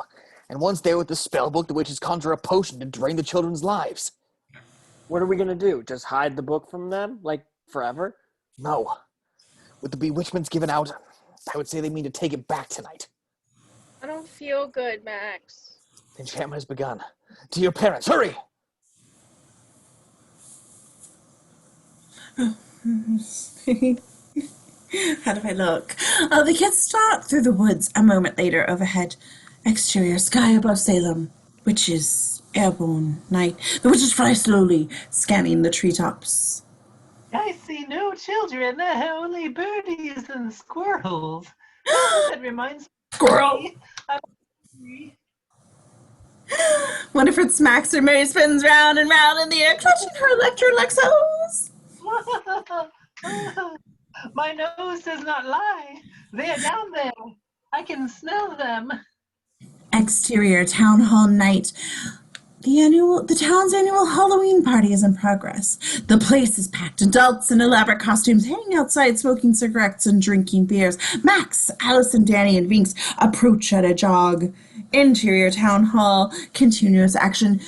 Max, Allison, Danny, and Vinks stand talking into the noisy, crowded room, which is filled with adults. Hair is a lot. Adults dressed in bizarre costumes. An Elvis zombie dances with a 200-pound geisha. Chris Isaac, did Baby do a bad thing, is playing on the sound system. Baby did a bad thing. This is the one night of the year when adult population of Salem gets to act out their wildest fantasies, and they make the most of it. Holy crap, is this a Tom Cruise, Nicole Kidman movie now? I thought cats were weird. They're around here somewhere. Let's split up and find them. Max and Allison go one way, Danny and Binks go the other. On Max and Allison, moving through the crowd, suddenly a pair of white hands clamp around Max's neck, and Max and Allison jump. Camera pulls back to reveal a white-faced vampire. In fact, it's Max's dad, costumed as Dracula. Dad? I'm not dead. I'm dead, Eula. Ooh, and who is this charming young blood donor? Dad, Allison. Allison, Dad. Typo, my favorite. Dad, something terrible has happened. Your sister, Danny? No, she's fine. Dad, I know I'm an incredible wise ass. Wow. But I really need you to trust me on this one. Shoot. On Danny and Binks, moving through the crowd with Binks in her arms, she hears somebody call her name. Looks up and sees a heavily made-up woman wearing an absurdly tight dress, cone boobs, a blonde wig, and bright red lipstick. A huge crucifix dangles between the peaks of her breasts and two homemade, very pointy cellophane breast projections. Danny is horrified. Mom, Hi, what are you supposed to be? Madonna, obviously. All the 80s references and that she doesn't get. Exterior town hall, continuous action. The witches following Mary's news approached the parking lot. The folks outside pay little attention to them, taking them for fellow partiers. Back on the inside, Max and Dave and Allison. The Sanderson sisters. Yes. I see. You've got to believe me. Oh, I believe you, Max. Why is your nose getting longer? Pinocchio reference. On Danny and her mom. How much candy have you had, honey? I haven't OD'd. This is really happening. I believe you. I believe you. No, she doesn't. I know. What? I'm talking to the cat. Oh. Uh-oh. The girls are here. Danny looks up and sees the witches entering the hall. Let's share this with your father. But then she looks back. Danny's gone. Danny? The witches split up and move through the crowd, looking for the kids. A middle-aged A middle-aged woman costumed as Glinda from The Wizard of Oz approaches Sarah. Are you a good witch or a bad witch? Mary glowers at her for a beat, then lets out the biggest, juiciest, smelliest fart in movie history, rivaling all Mel Brooks comedies. Miss America, standing directly behind her, passes out while the Indian chief and Fidel Castro scurry for airspace. Does that answer your question?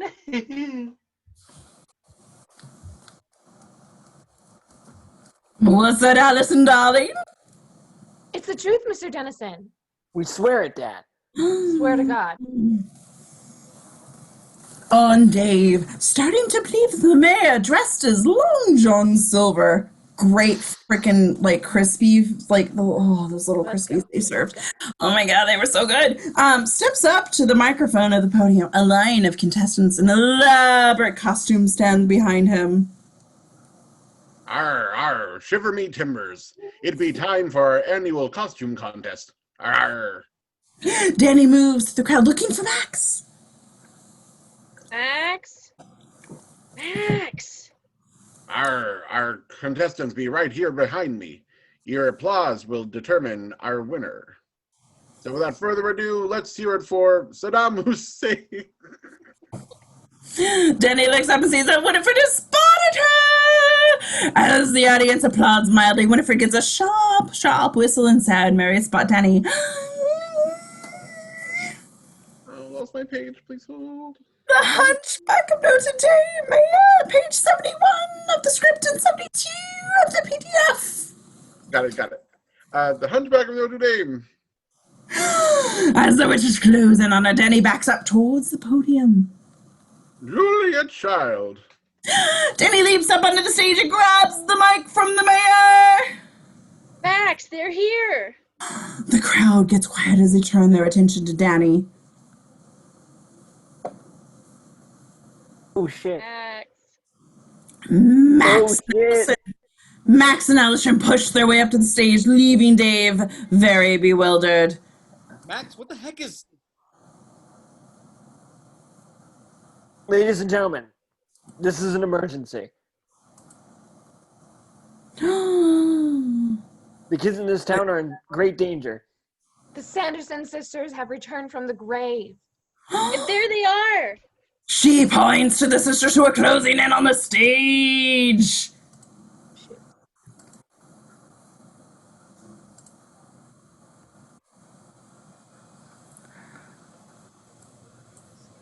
Thank you, Max, for that marvelous introduction.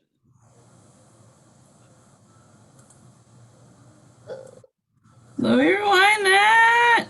You can start the sparking words now. I put a spell on you, and now you're mine. You can't stop the things you do. I ain't lying. Oh, it's been Listener. 300 years, right down to the day. Don't Now the listen. witch is back, and there's hell to pay. I put a spell on you, Cover your ears. and now you're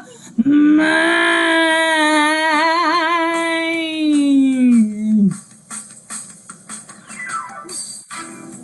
Hello, my name's Wilfred. Put a spell on you, and now you're gone. So my memory fell on you, and it was strong. So sure, your wretched little life's evolving cursed, 'cause of all the witches working. I'm the worst. I put a spell on you, and now you're mine. Sing along, guys. This is karaoke. Watch out, watch out. Email. If you don't believe, you better get superstitious. Suspicious. Ask my sisters. I put a spell on you, and wicked spell. Put a spell on you, sisters. I say, enter fight all the money up and die. The crowd In Kamakoriyama, In Kamakori, hee ha, say hee, bye bye, bye bye. Oh, I wish I had a camera. See, everyone forgot the dialogue of that section, but let's go back to Max and Allison as they run for it. During the song, they were like, no, don't listen! No, please don't listen, it's a spell! I'm melting. No, they weren't saying that. Oh my gosh. Oh god, now there's like a whole other thing. Oh, sorry. Modern technology. I'm the dumb one, okay? Remember, I'm the dumb one. And you expect me to get technology? Okay, so Max and Allison ran for it, and Danny has fallen behind. Exterior, Salem Town Hall night. The witches mount up. Our time grows short. Hurry! Sister Sarah, sniff them out! Exterior Salem Main Street night. The kids rush back through them. Binks pads along a brick wall. Head height with the gang. Townspeople, I think it's safe to say we're now officially on our own. We just gotta destroy this thing. It's indestructible. Don't you ever listen? Then what are we gonna do? Destroy the witches. How do you The destroy kids a look at witch? one another, they're scared. How do you destroy a witch? You drive a wooden stake through its heart, of course. Gross. Disrespect, but this is reality. If it was easy, everyone would do it. There's only two ways. Hang them or burn them. How are we supposed to get nooses around their necks? Unlikely. Then we have to burn them. Flames must be as hot as the fires of hell. They'll find us wherever we go, right? Then I know where to lead them. Allison, take Danny home. Binks and I will take care of this. Don't be so macho. We're in this together. The thing I learned as a cat, when it comes to a fight, you want the females on your side. Okay, we're opposed, passe. It's a posse and they share a group hug. That too. You like Frenchied it. Yes, I did. Drive-in movie theater playing Night of the Living Dead. The dead are overtaking the town. This is just like close to the screen.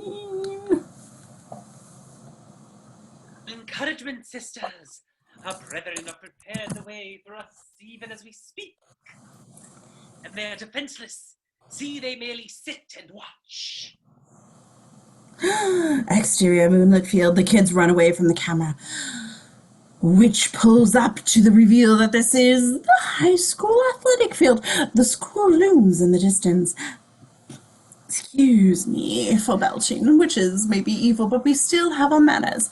The kids running towards it. Exterior Salem Street, downtown night. Billy has put his arms back on. Oh, poor Billy. Right to the left and back to the front. He's sitting on a don't walk signal. He just stands there. Exterior Cromwell High School. The witches follow the kids' scent.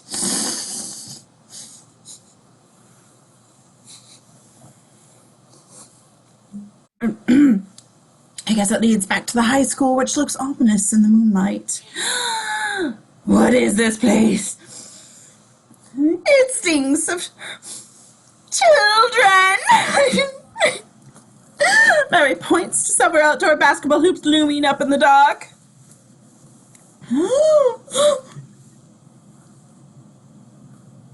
Mary?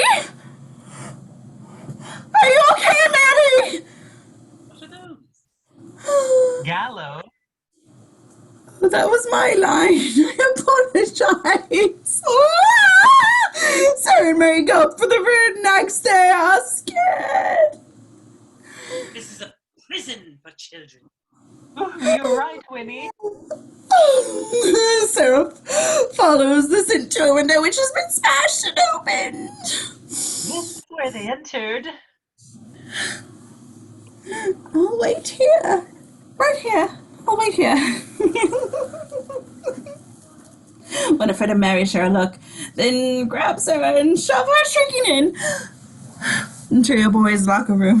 Of course, it's the boys' locker room. Boys, the boys. Interior boys' locker room, which is creep cautiously past the lines of lockers.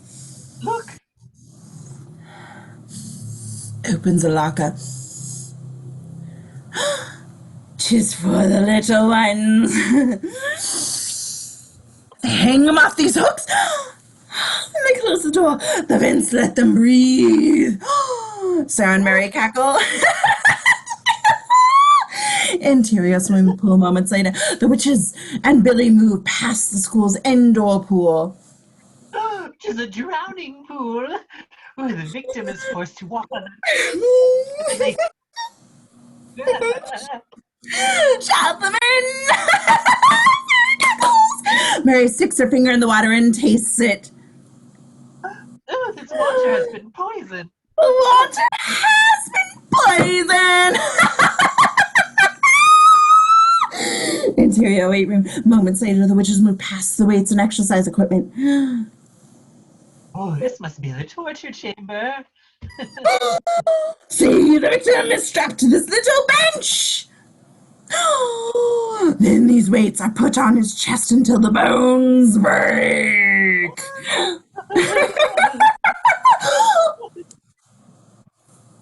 Dawdling idiots! We must find my book before the sun comes up. Or we're dust. Binks finds this piece of information curious. Back on the witches. Understand. Oh yes, Winnie, you've explained it so succinctly. Explain Exactly. what? What a friend jolts, but then a voice suddenly says,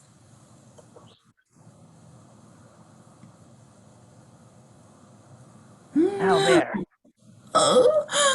Binks is sitting in the door to the gym, binksing at them, or blinking at them languidly. Are you bow wows up for a little chase? Get him! Binks scats as the witches mount their brooms and go flying after him. Interior corridor outside the gym, continuous action. As the witches come flying out to the corridor, but Binks is nowhere to be seen. The green school corridors stretch out in several directions. The witches are baffled.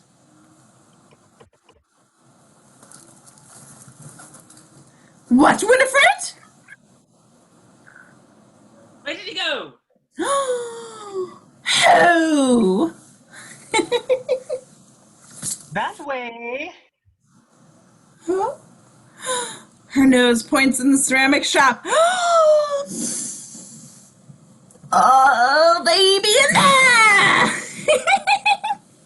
Her nose points to the ceramic shop. The kids! And Binks's voices come out of the brickety blockety room. The witches rush in. Interior ceramic shop night inside and springs upon the kids. Now we have you! Oops! The voices come from a Walkman. The sources of Mary's Smellement. Mary's Smellement? Sure. Is a sockum from each of the kids. Really? Seriously, girls. You haven't realized it by now? I'd just like to say, things are about to heat up here. Just as I realized they've been tricked. Binks and Max appear in the doorway outside.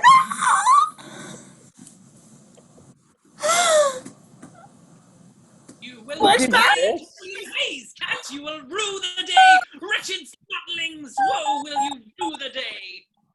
Binks sweats and the ignite button whoosh and excel of flames films the kiln. Exterior Cromwell High School athletic field night. They pull up and stop, seeing smoke arising from the kiln chimney. The kiln chimney. That's one sentence. Binks hangs his head. 300 years of weighty purpose lifts from his shoulders. His eyes well up. Binks, you okay? Yeah, I'm fine. I'm good. It's just coming over. Fuck Friends and your comments about Friends. Binks sees the chimney smoke forming from the three sinister shapes. The Sanderson sisters are reforming! Better than Friends could ever be, because that show sucks. Binks, What's happening? We just cremated them. I should have guessed. I should have known. I should have known. Known what? Known what? Known what? They Known what? cannot die. What? They can't die because they're not alive. They're in transient form on All Hallows Eve. Not alive, not dead. Spirits only. Winifred's curse said they'd come back when a virgin lit the black flame candle. You did. Back they came. But this night only. They seek the book to conjure a potion of life. What happens if they don't get the book? By the morn they perish forever. So said Winifred Sanderson. But we cannot destroy them.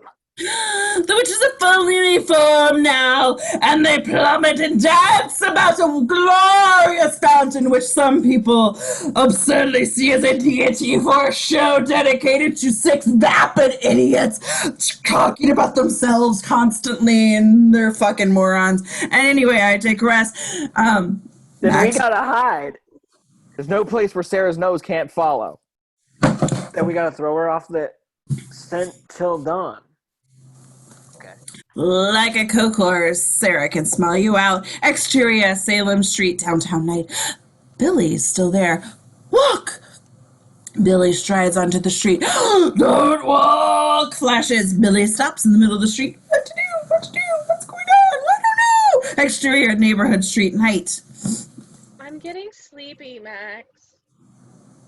Just stay awake for a little while, Danny. We're almost there. Where are you taking us? You don't want to know. Jay and Ernie are shave creaming a car. Really? That's fucking amateur. First you gotta saran wrap this car, then you shave cream the car, then you cover it in cotton balls. Amateurs. Anyway, they step in front of Max. Ain't it past your bedtime? You're a real witty guy, Ernie. Hey, butt sweep, read my head. My name is Ice. Give me candy. Danny's horrified of Vanilla Ice. Max, Truth. what are those the morons that stole your shoes? Yeah, Ice. You know, those cross trainers look a lot better with this jacket. Train me and I'll throw in my red socks. Shitty team. Cap my Wayfarers and this one sock I got left. Max, what are you doing? Throw in the bait, I'll think about it. I'll give you each a hug. Yield.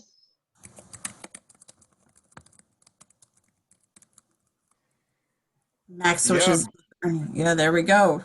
Allison gives Jay a hug and rubs him all over him, and he said, yo! And then what else does he say?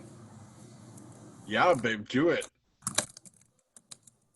Ernie shoves him away. Allison hugs him real quick. Binks rubs Ernie's leg.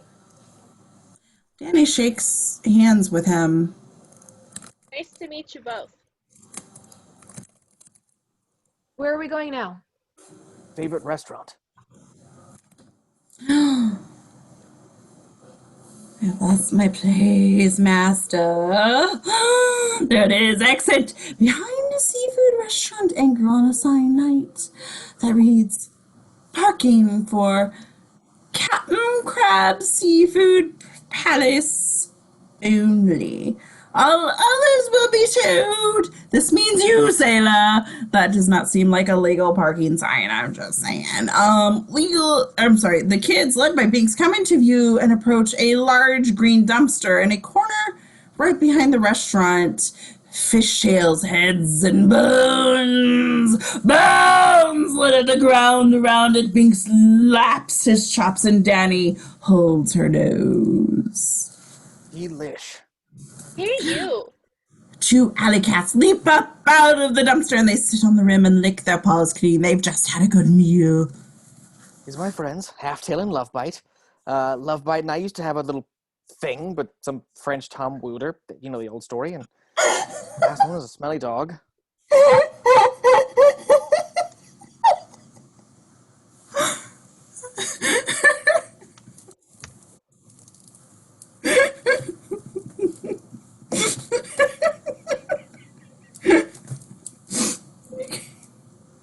Just the fact that your cat. Continue, Danny. I didn't hear his last line. Do we have to? Think of it as a seafood jacuzzi. As Logan's lovingly stroking his cat. Binks plunges in and the kids follow. Camera holds on the dumpster of the kids. Ad-lib! Grossed out reactions. This grot is fabulous.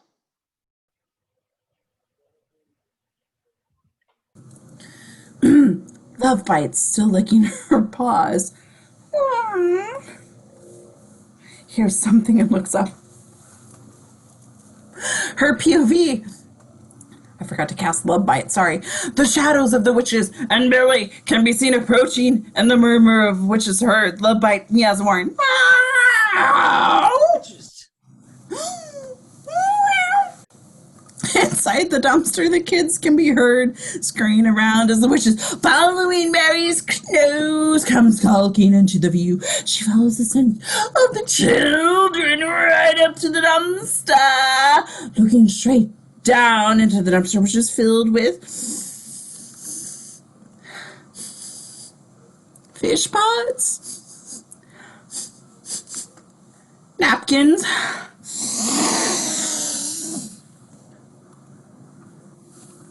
lobster claws. The kids have completely buried themselves in the goop.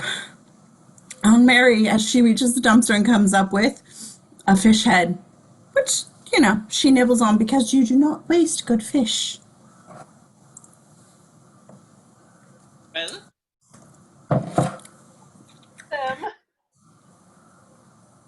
idiot. But then she sees Love's bite and turns instantly charming. Hello, Puss Puss. Love bite just blinks at her. Would you like a nice mouse? What if it puts her hand in front of a magic sack and pulls out a living mouse? She dangles it by its tail. There's a million around here. She dangles it by its tail. Have you seen Licks. the children in the black hat?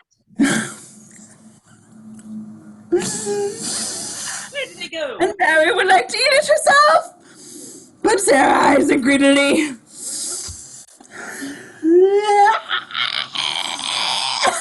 She'd like to pull its legs off. Have you We're on seen the three next page children now. in a black cat?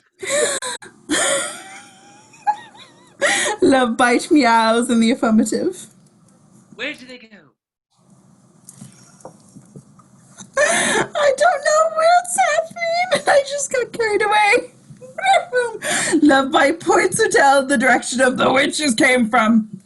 Returning to her old evil self, whatever hisses and Love bite, frightening her, then drops the mouse which Mary and Sarah both die for. Why not?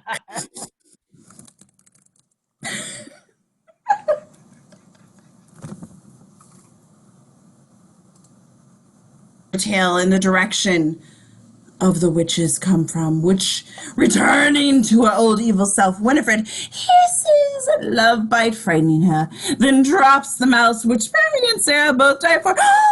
It's mine!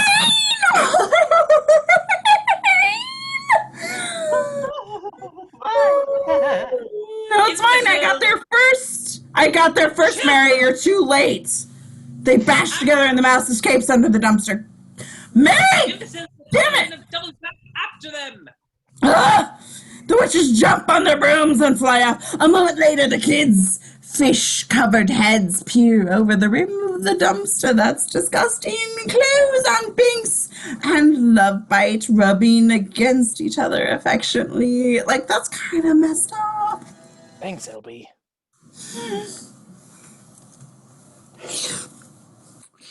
It worked. The kids climb out of the dumpster and stand. Sorry, go ahead. It worked. Now what? We need a place to hide until the sun comes up.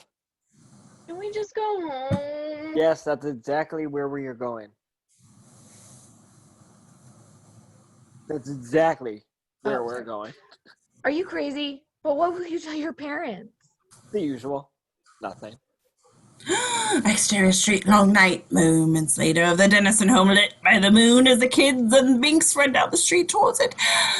Camera pans up to the full moon and pans down to exterior woodsy area. A little later, Jay and Ernie are walking down a moonlit path, eating candy from Danny's bag like a bunch of douche nozzles.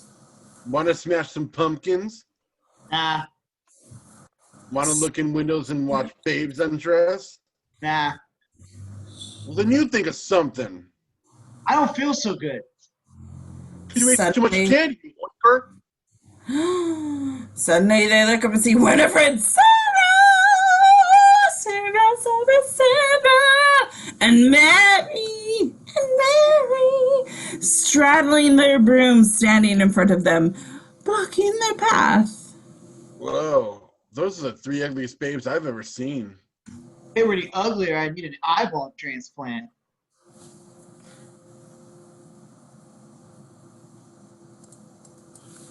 The best.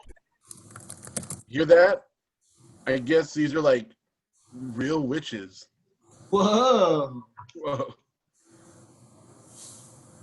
Out of the way, back.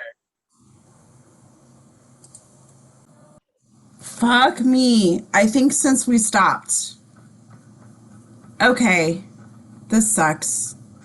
When did we stop? I don't think you stopped. I forget when I saw it go away. I don't think it. I stopped when I was talking to Paul. No, you started it once after that, and then Did it stop again? yes. Why don't we pause it again? Because we're recording this whole thing. Oh yeah, now we're recording. Yes, we are. Fucking A. There we go. He must be so lonely. I wish we could help him. I'll keep him when this is over. For one lifetime. My spell's asleep. Allison's eyes drift to the spellbook onto the floor, and after considerable Allison. There must be a spell to turn Binks back into a human. Open. That's why they need the book. The spells change. The words come together. Allison's hair streams upward as if some invisible hairdryer were underneath her. She is clueless to this, and an orange flame forest collects from the ceiling and searching for a way out. For spreading the Black Death, a spell for controlling the minds, a spell for pestilence, demonic possession, raising an army of the dead to do thine bidding. A spell of protection. When malice is feared, a circle of salt protects all who stand inside it from all flesh, living and dead. The witch's city across from Salem City. Humming beacon. Winifred's gone, so George, take over. Okay. Sisters, we have the. As Allison turns to the pages, suddenly there is a yowl as a black claw slams the book shut. He leaps upon the closed book, keeping it shut, back outside, angled on the house, as the orange and black flame suddenly goes out. Back to Binks, standing on the book. Can't even get a catnap around here. We were just trying to help you. Yeah, well, you've sealed our fate.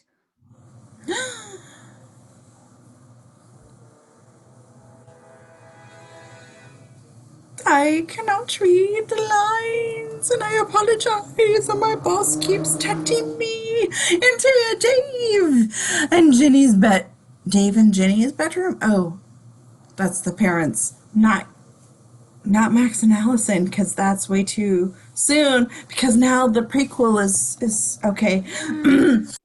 Composing myself. Jenny is asleep. Dave snuggles next to her in the same bedroom as his 5-year-old sister, because that's legit. Not now, honey. One little bite is all I ask. Camera pans off to the T.O. Not sure what that means. Window, which is open. You have to go to work tomorrow. Well, in the daylight, don't be ridiculous. Don't be ridiculous. That was a great Dracula, by the way. Great Dracula. Exterior. You're welcome. Max's house, the witches. Sorry, Frosty's texting me. Interior witches. Gently a bony finger pokes through the screen and the window and silently tears it open. Interior Dave and Wendy's room. Through the flowing in the background, the witches are seen sneaking like mice through the window through the torn screen. Dave is kissing her. Please let me go back to sleep. Like a virgin beaten for the very first time. Dave, With the blood type close to mine. Think of the child we could make. Little Madonna.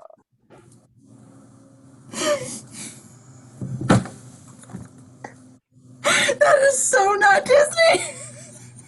Interior. Maxetic. Pink's looks out the window. The Sanderson sisters. Great. Now what do we do? We're just gonna stand there until dawn. then we need salt. Right.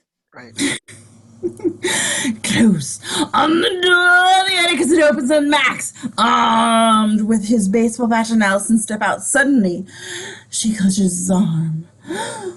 What's the matter? The hairs on the back of my neck are going crazy.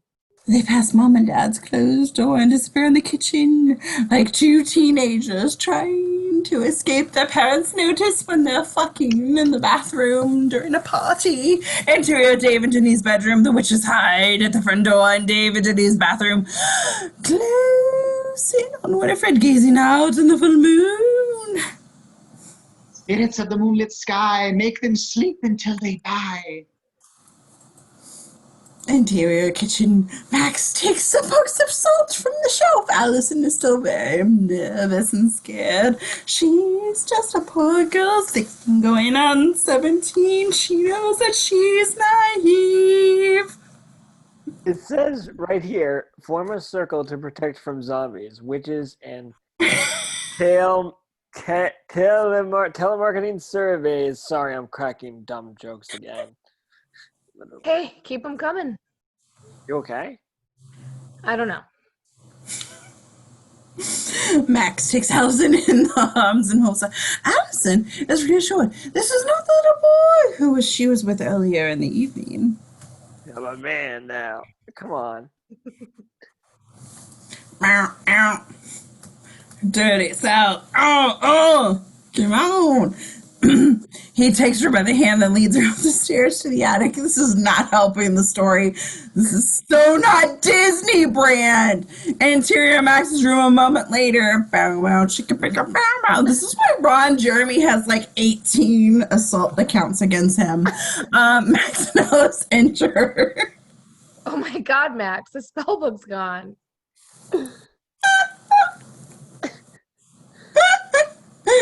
Danny, wake up. He pulls the covers back and Winifred's there. Oh, this is fucked up. Trick or treat! The closest front door blasts open and Mary comes out clenching the spell book. Looking for this?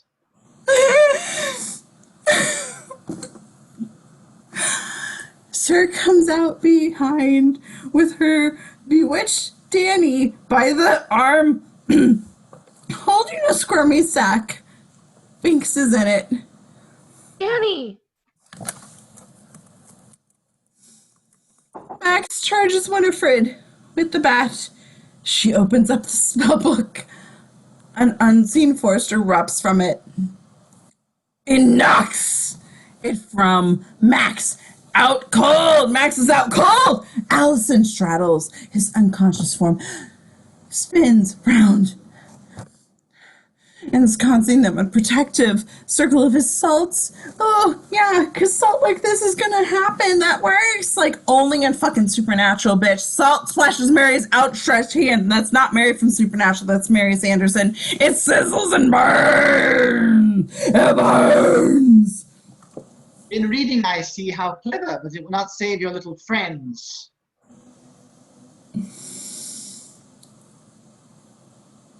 She whistles. The brooms soar and the witches whisk off, cackling damnably. Exterior Sanderson's house, roof knife. The witches learn too fast. Interior Sanderson house. Get them prepared. We're having guests for dinner.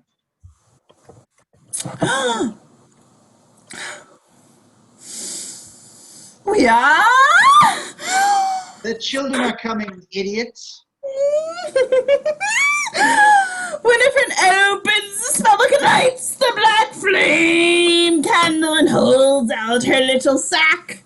What sack is that? Evil things that peck and fly, the hour has come to fill the sky. She opens her sack. Because I'm a 12-year-old boy. Hundreds and thousands of spectral little candy voodoo screws fly out. They are come alive. Alive. The crows are whisked along the rivers of the conjured smoke from the black candle flame. Exterior, various homes and rooms, Salem night. The smoke streams and carry the crows into their homes, including Helen and Ben's, those douche nozzles from earlier. If you don't remember, the crows flutter above the children's beds. Children stir in their sleep, but do not wake. Little ones, asleep so sweet, I have more for thee to eat. The children lick their lips in their sleep. The crows doze off in their dreams. Without warning, the children leave their rooms. Interior Max's basement night. Where's Danny? They took her. I gotta get my dad. Interior Max's house. Dave and Jenny's room night. Dave and Jenny are there, ghostly white and pale. Dad, Mom, wake up. This isn't sleep, Max. They're cursed. Look. The window with the screen ripped out. The kids walk to the window. In the street, walking like little pajama zombies are sweet, sleepwalking children of Salem's. Salem? They're summoning the kids. They gotta be going to the Sanderson house. We gotta stop them.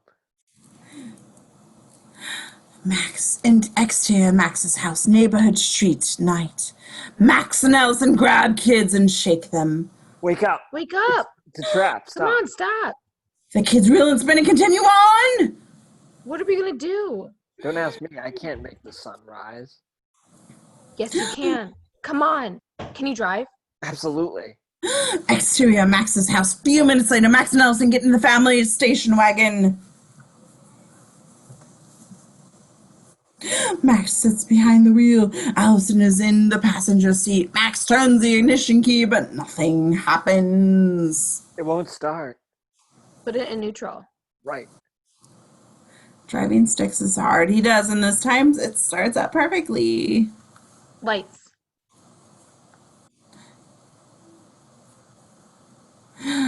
Okay. We're a good team. Yeah, buckle up. They buckle, and Max puts the car in reverse. But Parking brake. Right. dumbass, he releases it. Interior Sanderson house night. Binks is still in the sack, hung off the utensil like the witch's conjure. The cauldron is once again a boil. Sarah still is one of her consults the spell book, and and adds ingredients. Mary testing pokes at Jane and Annie until who are suspended in a cage. Eating, fattening, eat. Rappers, that's all. The wolf candy's Denny is strapped to the chair near the cauldron, exactly where his Emily Binks was. Prepare. Exterior road approaching Sanderson House night. Max cuts a wild swath across the forest and asphalt. Bewitched children march up the road. Interior Dave's car driving night. Max's eyes are frisbees. Max's eyes are frisbees. Oh, okay. No, I Max, thought that watch was out. mine. Max, Billy. No. I'm gonna sneeze. I apologize. Boom! Billy's a bug on the windshield, and Max hits the wiper. Slap, slap. Billy's face goes left, right. Sanderson House covered in bubbles and splatters. It's ready.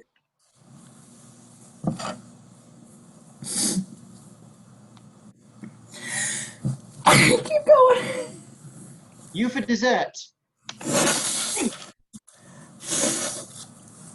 I can't. I'll like puke.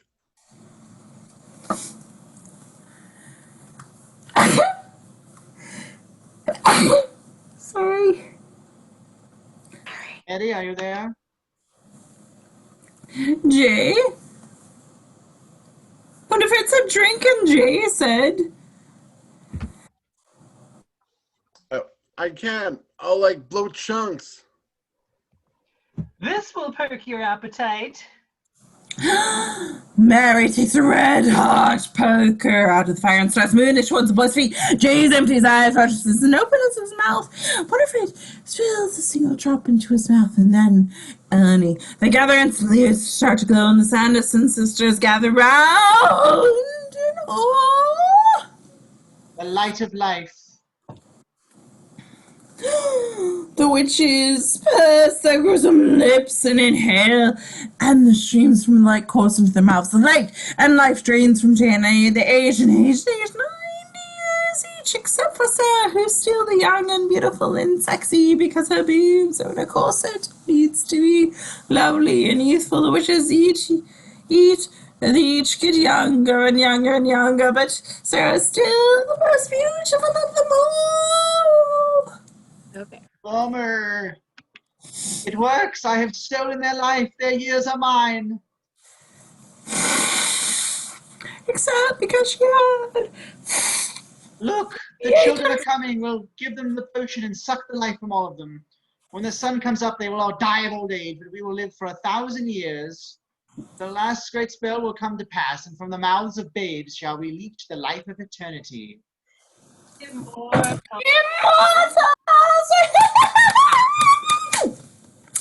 The tablet is just about to fall when. Exterior Sanderson House night. Max slides towards the house, kills the lights. Billy flares off towards the hood of the stunt dummy. Interior Sanderson House night. Crashes through the front door out cold.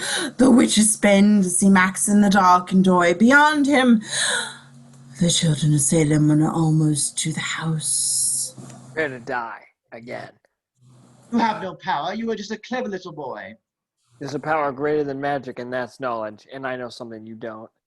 Oh, and what is that, dude? Daylight savings time. Daylight savings time. It's complicated, but basically what it means is the sun comes up earlier than normal. Yeah. A bird is singing in the outside. Out the window, the sun is rising. The witches turn away from the light in horror.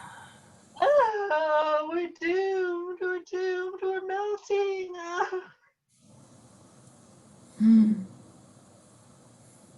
I'm sorry.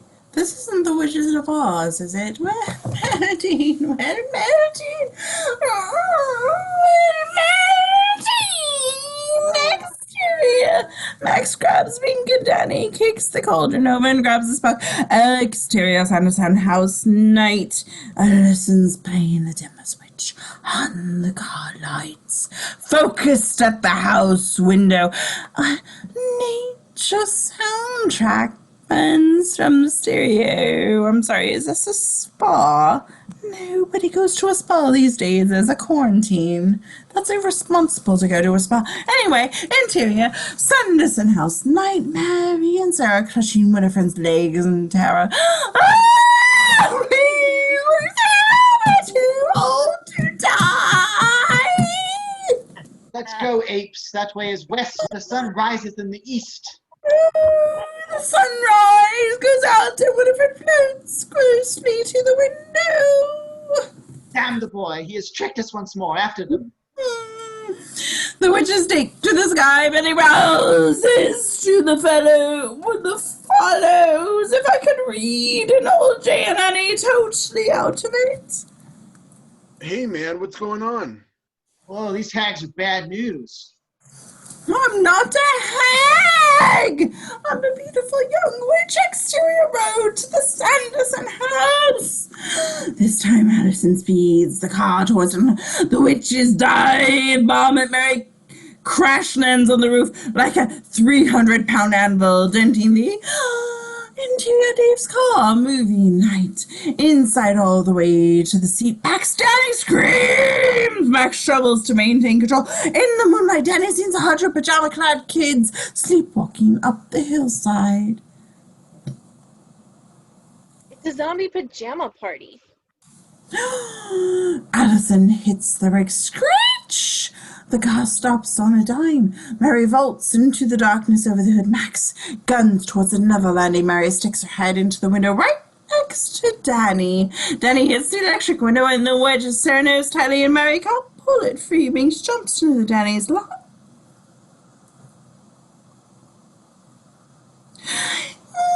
Nice kitty. You wish. So what? Binks claws are in his nose. I don't have a big nose. I just had surgery. Mary. That's sensitive. And Mary bellows and her nose slips free. She floats into the woods and Mary's suddenly in the headlights. That's offensive. Hang on.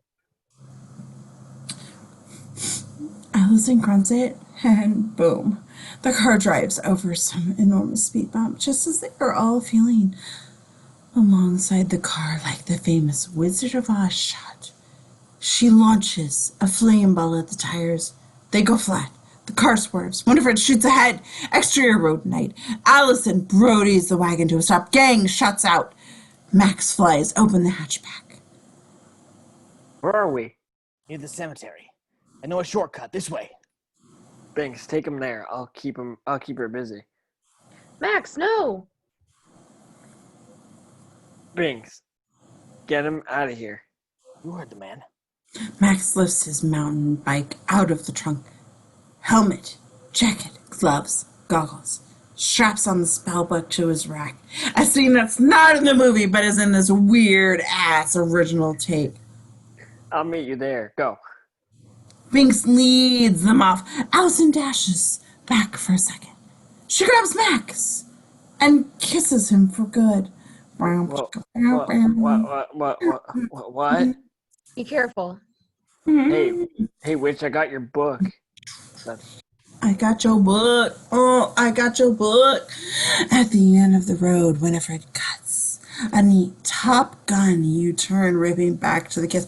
I don't want to go back to U-turn and the weird ass. Tell me, I can't. Sorry, talk to Hunter. Ready Mary's Electrolux Truth or Dare conversation.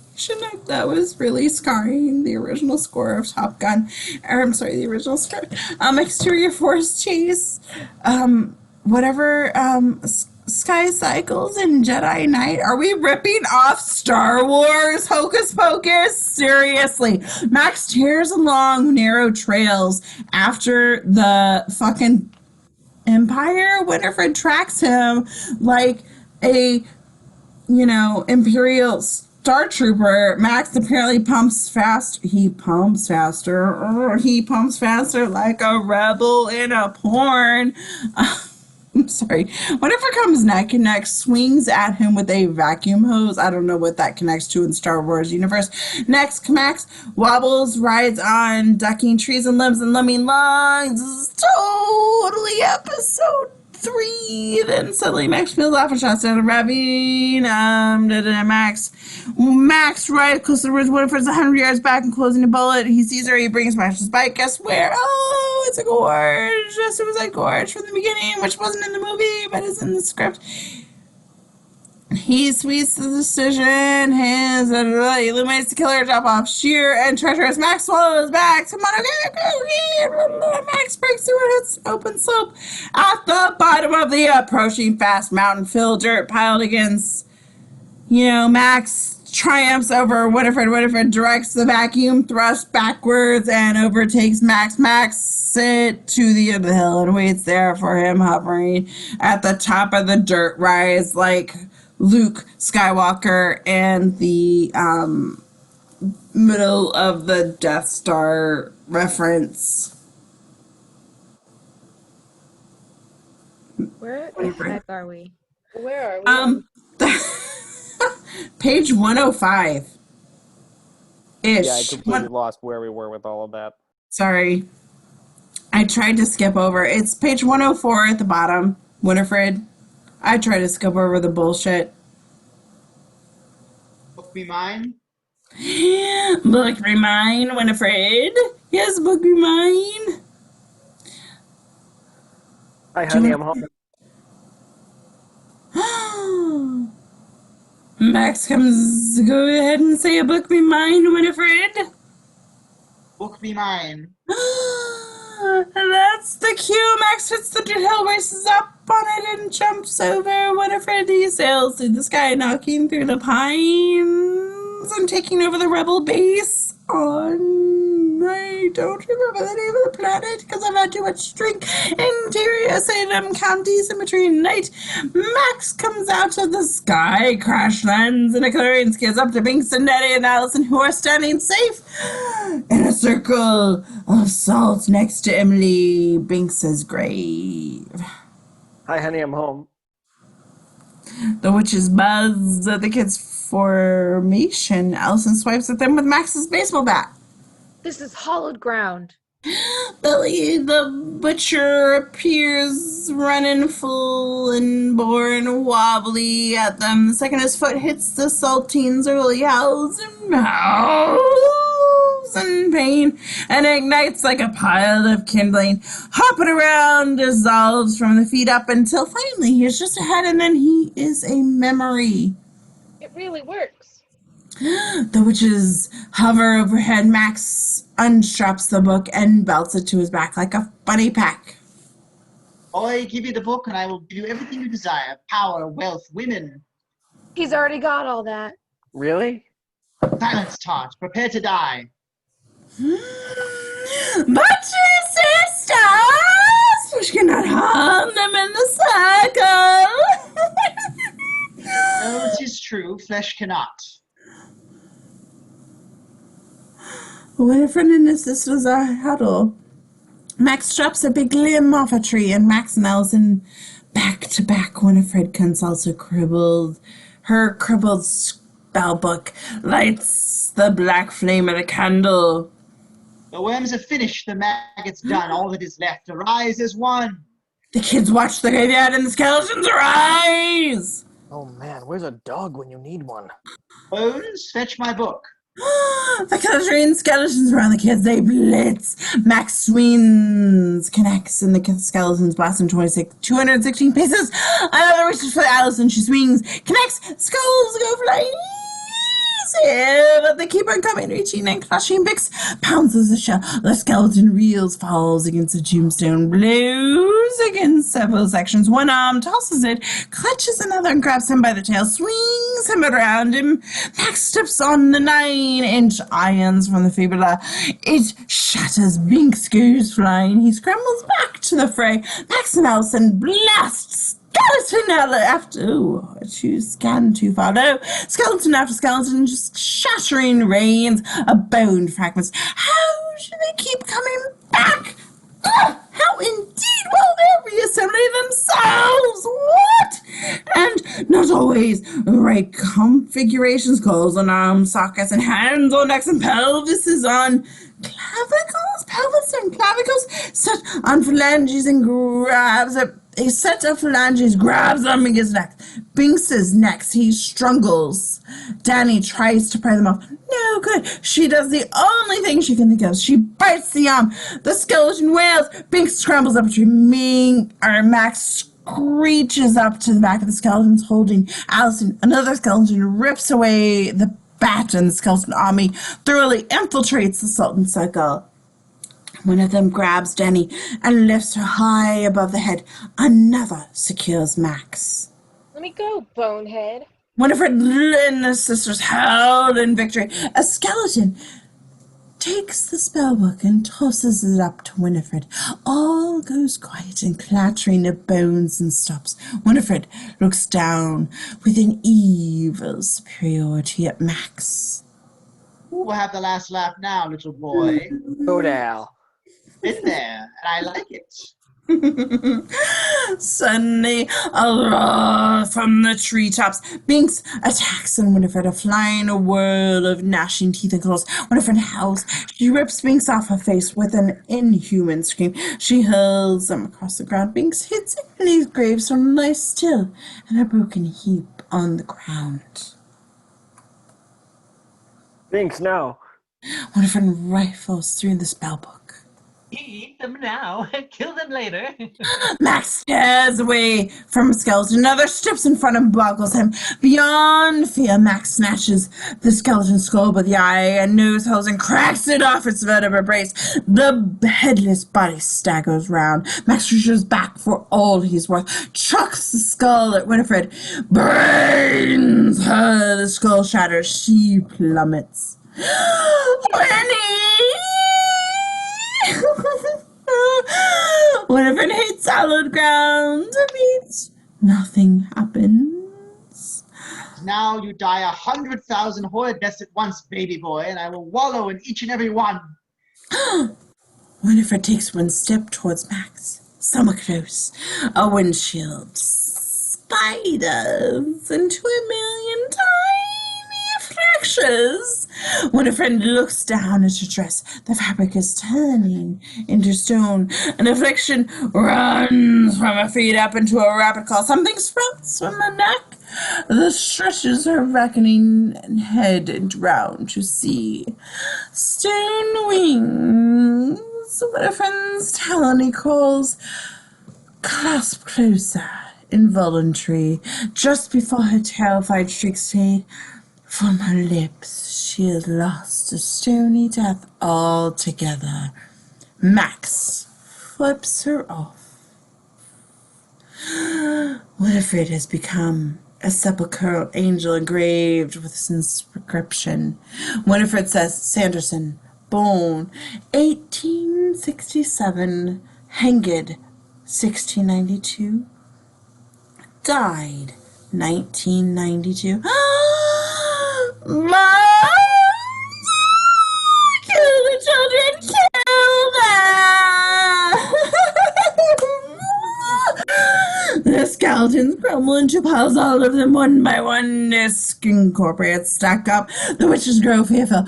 A bird stings. The sun is rising. Sarah and Mary open their mouths to scream, but they can't. Are cut short by the first ray of dawn. Breaking through the trees, they both turn instantly to dust and are blown away on a passing gentle breeze. Two brooms and the Electrolux drop harmlessly into the ground next to the spellbook and vaporizes vaporizes in a dirty cloud. The kids look down at Binks. Binks, we did it. They're gone, Binks. Allison lays her hand on the cat. He's gone, Max. But he can't die. Right. He can't die. That's what he said. I don't want him to die. Allison confronts Danny. Max runs his hand over Binks' still form. Come on, Binks. You got 8 million more to go. You said, come on, don't die. Hey, guys. The kids look up to see the voiced transparent figure of a boy floating in the air, dressed in the same clothes he was on that fateful night of 1692. He is the spirit of Thackeray Binks, who has finally gotten his wish. Binks? Thackeray Binks. What are Hey, they then? Their hands! he tries to clasp them together, but they pass right through one another. Did you see that? He's a ghost. Oh, Spirit, the curse is broken. I'm dead. I'm dead. The spirit Binks whisks and jets around the treetops. He soars back and forth and hovers with his friends. What happened? When the witches were destroyed, so too were all their spells and curses. Hey, guys, come on. Don't cry for me. But you're dead. I've never felt more alive. I'm free. I'm finally free. I can't wait to see my families. I'll tell them all about you, I promise. We're gonna miss you, Binks. This is the only hard part about the whole thing. Saying goodbye. I'll miss you all too, very much. I hope you don't think this is too weird to say, but I won't feel sad because someday you'll all see each other again. You can count on it. Thackeray floats down to Max. Thackeray's smaller. I can't believe I got all that advice from a guy younger than me. Here's one last thing. He that leaveth nothing to chance will do a few things ill. He will do very few things. Live life, Max. Don't be afraid of anything. I won't. Well, one last thing. Love conquers all. I know. Thackeray extends his hand. He and Max shake as best as they can. Goodbye. The spirit shoots quickly into the morning sky and vanishes from view. Danny looks back down and finds the cat is alive. Binks? Guess he still had one left. Can you talk?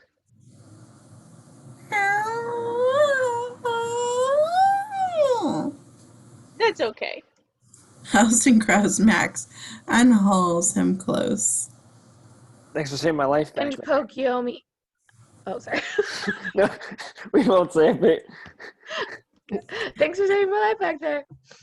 They kiss. Exterior Sanderson house dawn.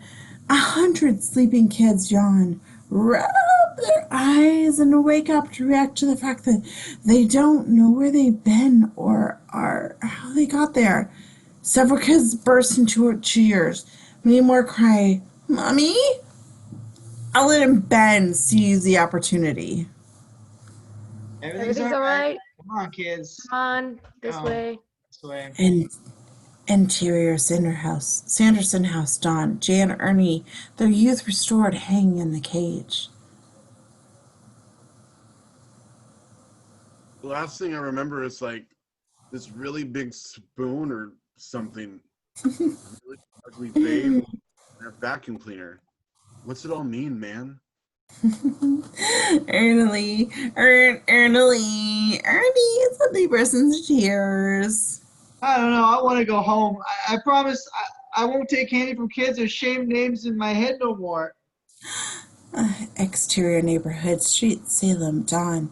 Alan and Ben shepherd the children of Salem from the hill back to their homes. They stride slow, dignified like prophets. Parents rush from their homes and hug the kids. We have delivered them unto you from the mountain. That's Ben Corwin and Alan Schnotznick. Remember the names Ben Corwin and Alan Schnotznick.